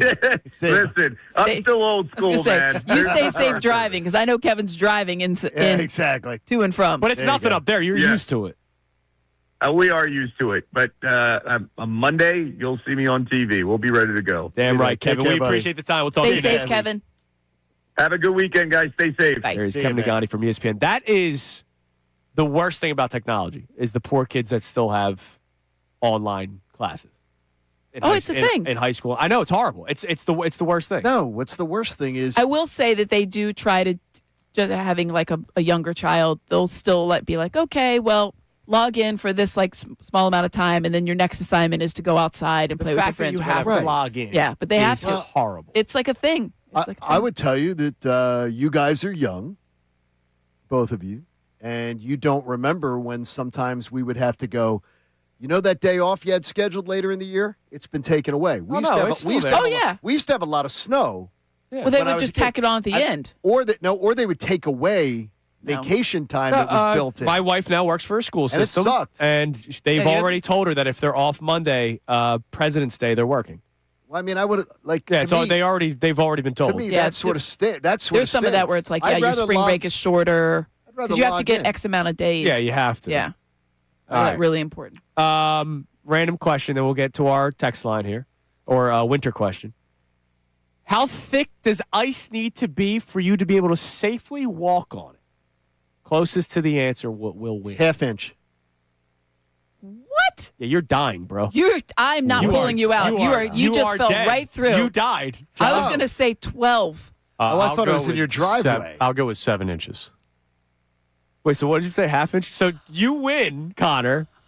John was I thought close. it was in your driveway. I wasn't talking It about is walking across 4 ice. inches. 4 inches. So I would not- actually, no. you saying 7. If you said 8, John would have won. I would But have I won. didn't. Yes. Connor, you're on fire. You're 4 nothing. I'm a weather guy. I like weather. So half an inch. Let's go live to the weather You're center. dead. If you walked on a half inch in in a big pond. I'm not talking about walking on a pond. You didn't That's say what walking on a he pond. did. You you said to walk walking on across. ice. You didn't say anything about a pond. You said how safe is it to walk on ice. You guys understood exactly. Totally. Right. I think that I'm kind not- of. You I'm trying not to wait a walk minute. on ice in my You guys driveway, understood so. exactly what I didn't say. That's good. It's okay. Just make that clear. Finish their sentence. I feel like that kind of went without. Yeah, it's you an did, understood. obviously, because you didn't say it. I didn't hear you say that. All I 'cause you know didn't is say I it. have Amy and Connor two I would, versus 1. So I, on I'm not Jeopardy walking on tonight. 4 inches of ice. I can tell you that much right now. So There's on not a Jeop- chance. I'm definitely not walking. If it's a pond and if they say that's 4 inches Well, of ice, it's safe. on Yeah, because Andrew told me because he found it on Wikipedia. I'm gonna need a foot of ice there. Excuse me, I'm on parade.com. I'm Perfect. not on Either- Wikipedia. Does that magazine even exist I didn't even anymore know it besides existed. out of the doctor's so office? Every question that I have asked, came from doctor's Well, office. no, I then Googled to make Oh, sure that okay. it was Ken Jennings that it was tonight accurate. is just gonna he's gonna ask Well, like I need it 2/3 to of be the a question foot. and just say, you didn't assume? Why are you walking on ice anywhere else? You can walk. We walk on Oh, ice look at all the that time. nice sheet of wait ice. A minute, wait a minute. Exactly. Amy, we walk on ice. Well, then that technically you it's are, like you a are like, millimeter. You are like 1,000 times more likely to walk on ice everywhere I get else that. than a pond. Right. So that's why I would. Why think would it ever wasn't be a pond? So it's not. Because I wouldn't think But why is people it- are idiots. But why is it safer if it's half an inch for you to walk it on? All right, we'll settle the ice debate later. Why? You trying to move on? Yes, absolutely. And John V on the text line wants to check in on our conversation we were having about the buy-in on the Sixers and the Flyers. He was at the game last night. He said the building was absolutely electric, and he's not emotionally invested in the Sixers, but he has hope. They, much like the Phillies, have reached a point of enjoy the regular season, but don't have championship expectations, so they can do it in the postseason. That's good. I'm happy. I'm glad that the There we building go. was rocking yesterday. Let's talk more about the snow. No, it's great that the building was rocking yesterday, and I expected again. By the way, against It's a great game. Kevin Durant against and the That's Rockets. a very good Rockets team. There's Yeah. a reason that they're 11 or 12 games over 500. They're entertaining. It's a very well built team. Kevin Durant is an automatic bucket. I couldn't believe he missed those threes at the end. We were just cringing on set. I'm like, he's going to hit one of these, and he didn't. But Amen Thompson, Alperen Şengün, it's a Reed Shepherd. That's a very complete team. That's a team that's going to vie for the West. There's By the no way, doubt. I know what went down in Boston, but Udoka is also a good, Very good coach. basketball coach. That's all. Very good he's coach a good basketball on the coach. court. When it comes to coaching basketball, he's good at that with that team. What else we got on the text line, Connor? All right, we also have a check-in here from someone talking about that Sixers Flyers idea there on buying in. And this texter says, I'm locked in for the Sixers. Flyers, not so much. I'm not a hockey fan, but I like the Flyers. I hope both teams do well. We have a good young core with the Flyers. The Sixers seem more ready to compete now. All right. I mean, so that person will never probably be emotionally invested with the Flyers, but will check in. And their emotion side more so with the Sixers. All right, here's another question for you. John, if you don't get this one right, I'll be very disappointed with you. Okay. And I will read the question word for word so that nobody can get upset. Okay, good. So we're going to get the whole question. I like it. What sport and country was the movie Cool Runnings about? Jamaica bobsled. Jamaica. Bobsled. Bobsledding. You said the There you full go. He answer. got it. He got it. Connor, it's 5-0. Yes. And nobody Nobody can complain. A about lot the of, question there. by the way, artistic license taken with that movie. Oh, yeah? Yeah, there's As a lot there of always is. Yeah, it's a there Disney movie. Well, no, it's supposed to be like it was supposed to be a true. Oh, that's a true story. It's like, I mean, there was a Jamaican bobsled team. There was. No, there you there go. was. Yeah, it's Oh, very what? good. The true story thing is always. It's like the Blind Side. But they usually based say on true based on a events. true story. Rudy. Yeah. Well, Rudy was pretty accurate. There you It was go. offsides. All right, coming up next, we're coming down to the end here, and I'm not talking about the show, even though that is true. Coming down to the end of our season-long pick segments. Connor about to be eliminated. So we will do our pick segment, 4 picks for championship weekend. Kincade and Salciunas, 97.5 The Fanatic. Now on 97.5 The Fanatic Sports Update. A thrilling Sixers win. I'm Connor Thomas, and the Sixers had a thrilling overtime victory over the Rockets last night, 128-122. The final. It became more thrilling than it needed to be. The referees missing a goaltending call in what would have been a Tyrese Maxey game winner in regulation. But at the end of the day, the victory is all that matters. Thompson driving it into the lane, spins. Sixers steal the ball, and now it's loose again. And Oubre gets it. He goes to Joel. 10 seconds. Embiid lead pass Maxey. Maxey's going to dunk it. The Sixers are going to beat the Houston Rockets. A great call by Tom McGinnis there on the 97.5 The Fanatic right here. End of the day, Joel Embiid, Tyrese Maxey both finished with 30-plus points and 10 assists. Embiid, a triple-double. Great performance by the big man. They're off till Saturday. Flyers, they're on tonight. Colorado Avalanche out there in Colorado. A 9 p.m. puck drop. You can hear that game live right here on 97.5 The Fanatic. Still no hiring for the Eagles in the offensive coordinator search, but the latest name to pop up of interest is Bears offensive coordinator Declan Doyle. We'll keep you updated on that. Defensive backs coach Christian Parker has accepted a new job as Cowboys defensive coordinator.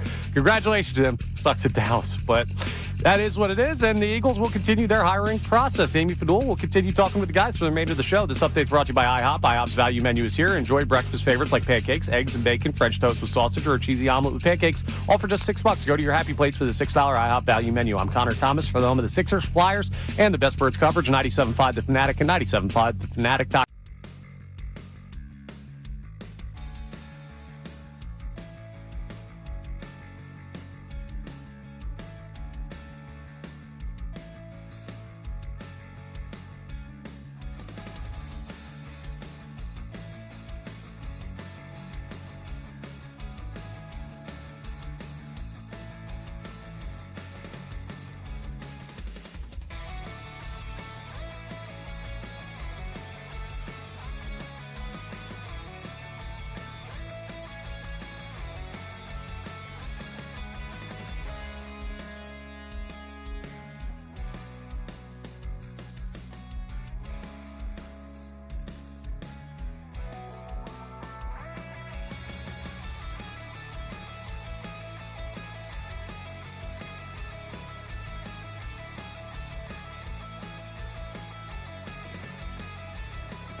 97.5 The Fanatic.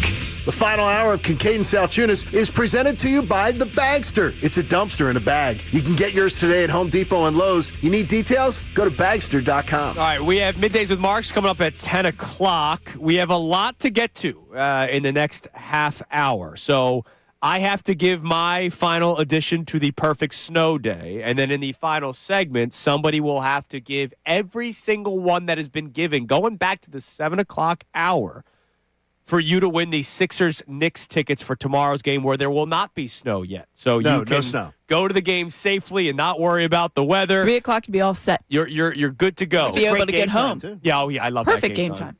Love it. ABC. A lot of fun. So I will give that to you here.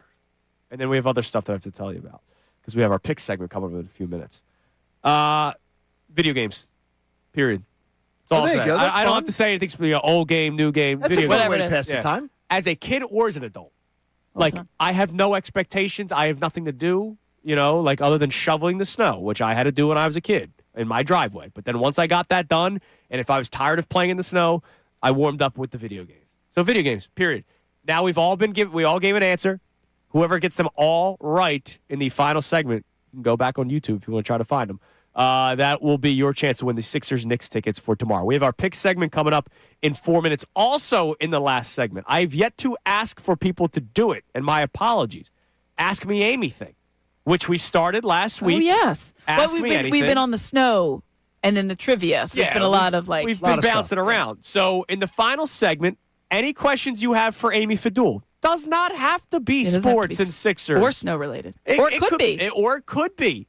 Amy was talking about the wild parties back at the hotel days. So I've told you guys a story about that 16-inning Roy Oswalt game. Maybe you have. Maybe you want to know some about that stuff. So Ask Me Amy thing comes up in the final segment. YouTube, you can send in some questions. I'll have those ready. Connor will have the text line. So if you want to text in a question for Amy, just text 610-632-0975, and Connor will put them to the side, and Amy will answer them during the final segment. All right, what we've talked about today, how emotionally invested are you with the Sixers or Flyers? It's interesting, John, because you're not totally there emotionally with the Flyers, but I've seen you get upset about games. Yeah. I mean, I'm totally invested with the Flyers. I mean, I'm watching every game. No, I know you are, Tom. But I'm not in any way. I did not expect, nor do I believe anybody should have expected this team to be a playoff team. So to me, anything that I get from this team, if this team in mid-March is competing for the playoffs, I'm thrilled. You're like in that wild card. I'm thrilled. All right, look at us. I'm thrilled. Yeah. And I believe if we had a healthy goaltender, it would almost be a fait accompli. Yeah, but it's not yet. Unfortunately, rinse and repeat on that sentence. By the way, he reached his games that we talked about too. We asked talking about it a couple of weeks ago, like, hey. I was basically the black cloud for the Flyers. I asked them about shootouts how they keep on. And they haven't won one since. And then I also mentioned Vladar, and I pointed out, hey, the most games he's ever played is 30, and he reached that mark, and now he's hurt. So you're right, John. If he's still playing, who knows what the Flyers would have done the last couple of weeks. Now, Amy, earlier when we talked about it, I said I won't be angry if the Flyers don't make the playoffs, but I would be bummed. Because I was sort of talking myself into the double winter team April playoffs. Yeah. Because we haven't had it since 2020. It's been a long time. And that was in a bubble. So, bummed, fair word? Because John and Connor pushed back on it. Bummed? Bummed, like, oh, darn. Like, I don't think that's that harsh. I mean, bummed is not harsh. But or too emotional. I think it's bummed. I feel like I'm not there yet, maybe. So maybe it feels harsher than necessary for me.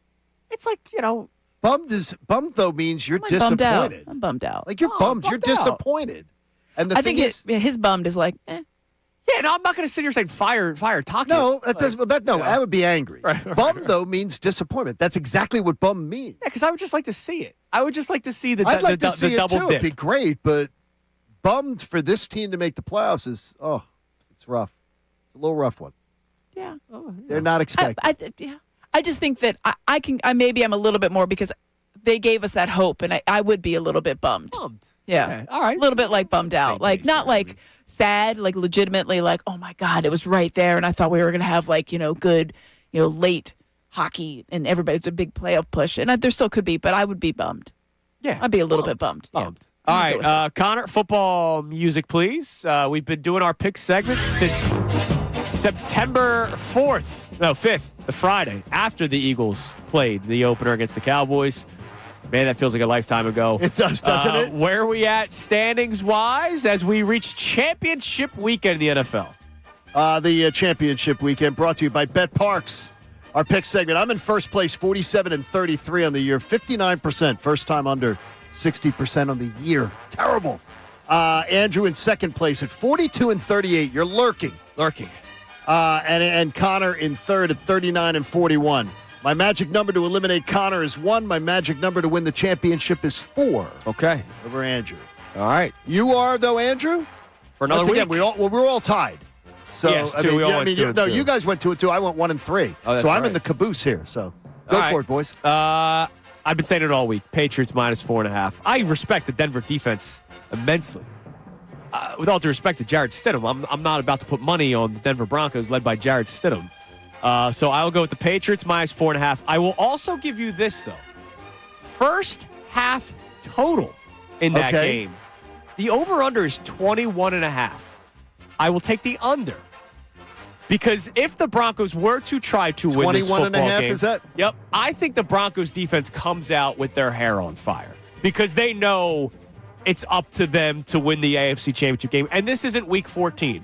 This is the AFC Championship game. Absolutely. So the first half total is 21.5. I will take the under. And then in the other game, I have 2 picks for both games. All right. I will take the Rams +2.5. Put my money where my mouth is. I've been picking the Rams to get to the NFC Championship game and to be the best team in the NFC since like Week 14. So putting my money where my mouth is. It did not work out last week, even though they beat the Bears. They didn't cover. Yeah. So Rams +2.5, and I will give at +125 an anytime tutty. For Devontae Adams. Has not scored a touchdown since November 30th. I'm a little surprised by that one. At one point, Adams was like the red zone threat. +125. He is not. That's a good. Not scored since November 30th. Obviously, had the hamstring injury mixed in there. I think that's a bold pick. I think Stafford has to win it. So I will go Adams to score a touchdown anytime +125. Connor, you were 2 and 2 last week, so you can go next. All right, sounds good. I'm going spread, and I'm going the over-under on both of these games. All right. Pats, I'm taking -4.5. I don't care what Vegas says. They're winning that game. They're winning it comfortably. I'm also taking the under in that game, 42.5. I do think Denver's defense stands up enough to keep that total under. Rams, I'm taking them +2.5 in Seattle. I think they win that outright. And I'm also going to take the over 46.5 in the Rams-Seahawks game. I think that is going to open up a little bit, even though Seattle's So you're going defense is over great. in the game. Yes, I am. Over 46.5. All right, Connor, you've been eliminated because we have multiple picks that are the same in the picks. So Connor and I are so you strategically made your picks. No, I'm not worried about eliminating Connor. I beat him by a mile. My picks are already typed in for a long time ago. I'm typing in his.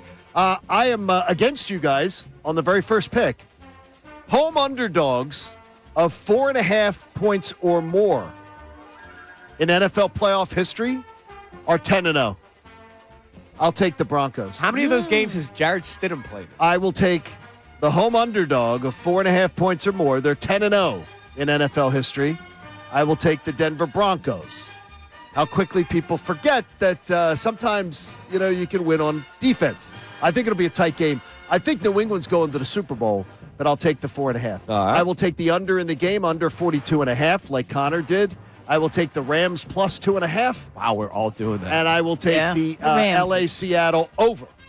I will go over. What's the over-under on that? Over 46.5. All right. The last time they played was a wild it was Thursday a night shootout. fun game. And the reason I'm taking the Rams is because the last game, the Rams were up 16 points in the fourth quarter, but with 7:48 to go. They were up by 16 at Seattle. By the way, who knows about the oblique with Darnold? It's been a weird talking point. Well, who knows with Darnold? Honestly. Yeah. Well, right, exactly. Connor, healthy or not healthy. There's a tasty number, by the way, on the over 1.5 interceptions for Darnold, if you are so inclined. I'm always inclined. Well, I have done that on my Bet Parks app, and we thank Bet Parks for sponsoring our pick segment. So there it is. And so there we go. We could carry over. Andrew, you and I, we could carry the competition into Super Bowl Sunday. Damn right we can. Who knows? Magic number is 4. And then if we're over tied, we go to Pro Bowl props. Yeah, we don't know. All right. If you still have not yet, Ask Me Amy thing comes up in the next segment. Also, what comes up in the next segment, we will ask you to try to name all of the additions to the perfect snow day for your chance to win the pair of tickets for tomorrow's Sixers-Knicks game. I already see a question on our YouTube chat for you, Amy. So YouTube, continue to send in questions. Ask Me Amy thing. We will do that in the next segment. Connor, give us a text message on any of our topics today. 610-632-0975. Kevin checks in, says in sports, we're meant to be hurt. It is what it is. Just please enjoy it. And if the Sixers actually reach the conference or NBA finals, let's not put all our energy towards Embiid only got there because of Maxey, and just enjoy the ride for Embiid, the Sixers, and the Stark fan base. Yeah, look, the Sixers are enjoy the season mode right now. There will come a time, though, as John asked Keith Pompey about it, and we talked about it earlier in the 7 o'clock hour before Amy even got here. You look around the Eastern Conference, and you're going, well, yeah. Once you get to the playoffs, there will be, let's say it's Sixers-Raptors. Right now, Raptors 4 seed, Sixers 5 seed. I will go into that series saying the Sixers better freaking win this series. Yes. Yeah, absolutely. Or I'm going to be pissed off. Yes. Oh, there better be. More than bummed. No. Right? Yes. And then if the Sixers play the Pistons in round 2, I know the Pistons are 32-10 this year. I'll go, all right, this is a series where. Don't say they should win. No, I'm not going to say okay, that. Okay. But they better not lose in 5. You look at this Eastern Conference, it's like the NFC. It's wide open. Just don't shoot yourself in the foot like the Eagles did. All right, coming up next, the question for the Sixers-Knicks tickets. Ask Me Amy thing. And I'll give you another snow day question, even though Connor has run away with it, shutting out Amy and John. Oh, I'm terrible. It was late. Kincade Salciunas, 97.5 The Fanatic. The Fanatics and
righty, it is 9:47. You just heard the voice of Ray Dunn. He'll, of course, be joining Middays with Mark. Sean Brace in the house as well, starting at 10 o'clock. Ray and Johnny Marks, it's a Flannel Friday.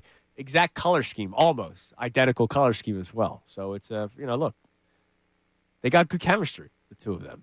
Dressing the same. What's Sean Brace wearing? Not a flannel. He's just a rebel. Yeah, Did he take his stickers off his clothes today? Yeah, that's a good question. I saw he had the sticker on his pants yesterday about, with the sizes. Oh, like the medium. And I said, hey, I don't mean to be staring at your ass, but you still got the sticker. And then John and I actually on post-show headlines. You can check it out every day on YouTube. Just search 97.5 The Fanatic post-show headlines. We talked about clothing malfunctions, and I've had 2 associated with the Fanatic. Ripped my pants here once. When I ballooned a little bit because I had no money, so every hoagie food drop, I took 2. And that was every Monday and Friday during the football season, during the Mike Missinelli show. I can't picture him fat. I ate a hoagie on Monday, brought one home to eat Tuesday, and then Friday, I would eat one on Friday, and I would bring one home for Saturday. So I averaged throughout the entire football season 4 hoagies a week. And then I wondered why I ripped my pants, and it was because I ballooned a little bit. And also, the day I got hired full-time, I rushed back to Temple. Matt Nahagian, who was the program director at the time, had me come in just to tell me I got the job, which was great, right? Awesome experience. I then had to get to class because I lined up the 8 a.m. to 8 p.m. Tuesdays, Thursdays, so I could be here 5 days a week. And the urinal that I was using malfunctioned. And when I flushed, the water shot out at me. All over my pants. That is nightmare fuel. And so, thank God it was when classes had already started that the halls weren't that occupied, because I looked like I just urinated all over myself. Well, and you did, kinda, because it urinated back at you. Yeah, it did. You're right. So I used the air dryer in the bathroom to sort of remedy that. Yeah, and then I went home and I did not go to class the rest of the day. At that point, I said to John, "That was God telling me go celebrate, brother." Yeah, this isn't it for you. Oh, have a Try good again time. tomorrow. And to slip in a salad. Yeah. Well, no, that was different times. I understand. All right. First person to get the complete list correct, call in 610-632-0975. Have Sean have the answer. Make sure we get the correct answer before we go on the air. 610-632-0975. The first person to get them all right. It started back in the 7 o'clock hour. We have 6 items on this list that created the perfect snow day. Whoever got all 6, thank you for listening. And you will win a pair of tickets for tomorrow's Sixers-Knicks game. All right, Connor, you have a couple of questions, I know, on the text line. I want to start off with the question that I got from our man Mopar on YouTube, who was asking you, Amy, would you go espresso martini or beer? I don't drink coffee, so I've never actually had an espresso martini because I'm not a big coffee fan. Okay. So, but it does sound delicious. They are fantastic. And everyone says so. They are fantastic. And I know what beer tastes like. I know I like that. So, but you know what? Is this just in general? Is this a general question? This is not a snow day question? Well, no, on a snow day. Like if you're snow day. You're sipping, yeah. Well, I'm in it for the long haul, so I got to go beer. Yeah, because you can't drink It's a snow 6 day. espresso martinis. You could. You'd fall face first in that snow, and then or you'd be really alert. I don't know how much espresso's in there, but yeah. But espresso martini might be a good way to cap a snow day. Oh, I think it'd be a great way to cap a snow day. Cap it'd be fantastic. Right? Snow's falling outside. You got the fire going. Give me an espresso. It's cold outside. That's Very awesome. random one from D Flyers. Do you put tomato on a grilled cheese sandwich? No. I've seen it been done. I've had it. I've seen it. I'm sure it's delicious. I love tomato as a vegetable / fruit. I know there's people out there that are going to say it's a fruit because the seeds are inside. Yes. The vegetable, let's just be honest. We know what it is. Greg wants to know what your favorite color is. Oh, blue. If you ask my Kentucky child, he blue, says come pink. on. Baker Kentucky says it has blue? to be pink because I'm a girl. He's 5. So Well, you go blue. It's All blue. right. Blue's Connor, what do we got on the text line? All right, Steve checks in, says, Amy, what are your thoughts on Jared McCain? Should the Sixers trade him at the deadline? I mean, my thoughts on Jared McCain, and I think Keith had a good, quote about or a thought about it still working his way back. I was troubled that he was not more successful at the G League stint. And granted, it was only one game, and I get that, but it would be a really good chance for him to get his feet kind of under him. And the reason he didn't stay down there, we were told, was that they needed him because they have all these back-to-back games. There's so many games, and then he just doesn't get in. So I don't think you trade him because I think that's kind of giving up on him, and I don't know what you can get that you would need in return.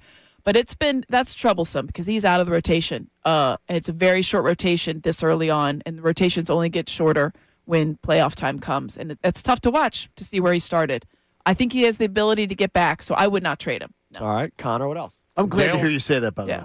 Dale from Northeast Philly, who might actually be on line 2 right now, asks Amy, what can the Sixers do trade-wise to improve the team? Who would you like to see them go out and get? Yeah, I mean, I don't know personnel exactly who the player is, but I think you guys, if we've talked about this before, I would like another scoring wing. Sure. A little bit more scoring on that wing presence. I think we still have plenty of scoring, don't get me wrong, but I think defense, I feel good about where they are on their wings. I think that the East has a lot of long teams. So I think wing players and longer, rangier guard type wings are what I would be looking for. And you could get some of the salary with like an Eric Gordon or I don't know, and anybody's going to take him, but Andre Drummond could be viable for people out there, but you have to be really sure about Joel Embiid's health. I'm just glad, like we talked about with Keith, it might be a quiet trade deadline for the Sixers. Yeah. That'd be so much fun. I think there's a good role player out there. I think they like the rotations, but I think they would need a little bit more wing if they were looking. All right, let's see. Noah in Conshohocken, our first guesser here. Noah, can you name all the items on the list of the perfect snow day? Yeah, I'm not guessing, Andrew. I got it. John gave us the warm dip in the crock pot.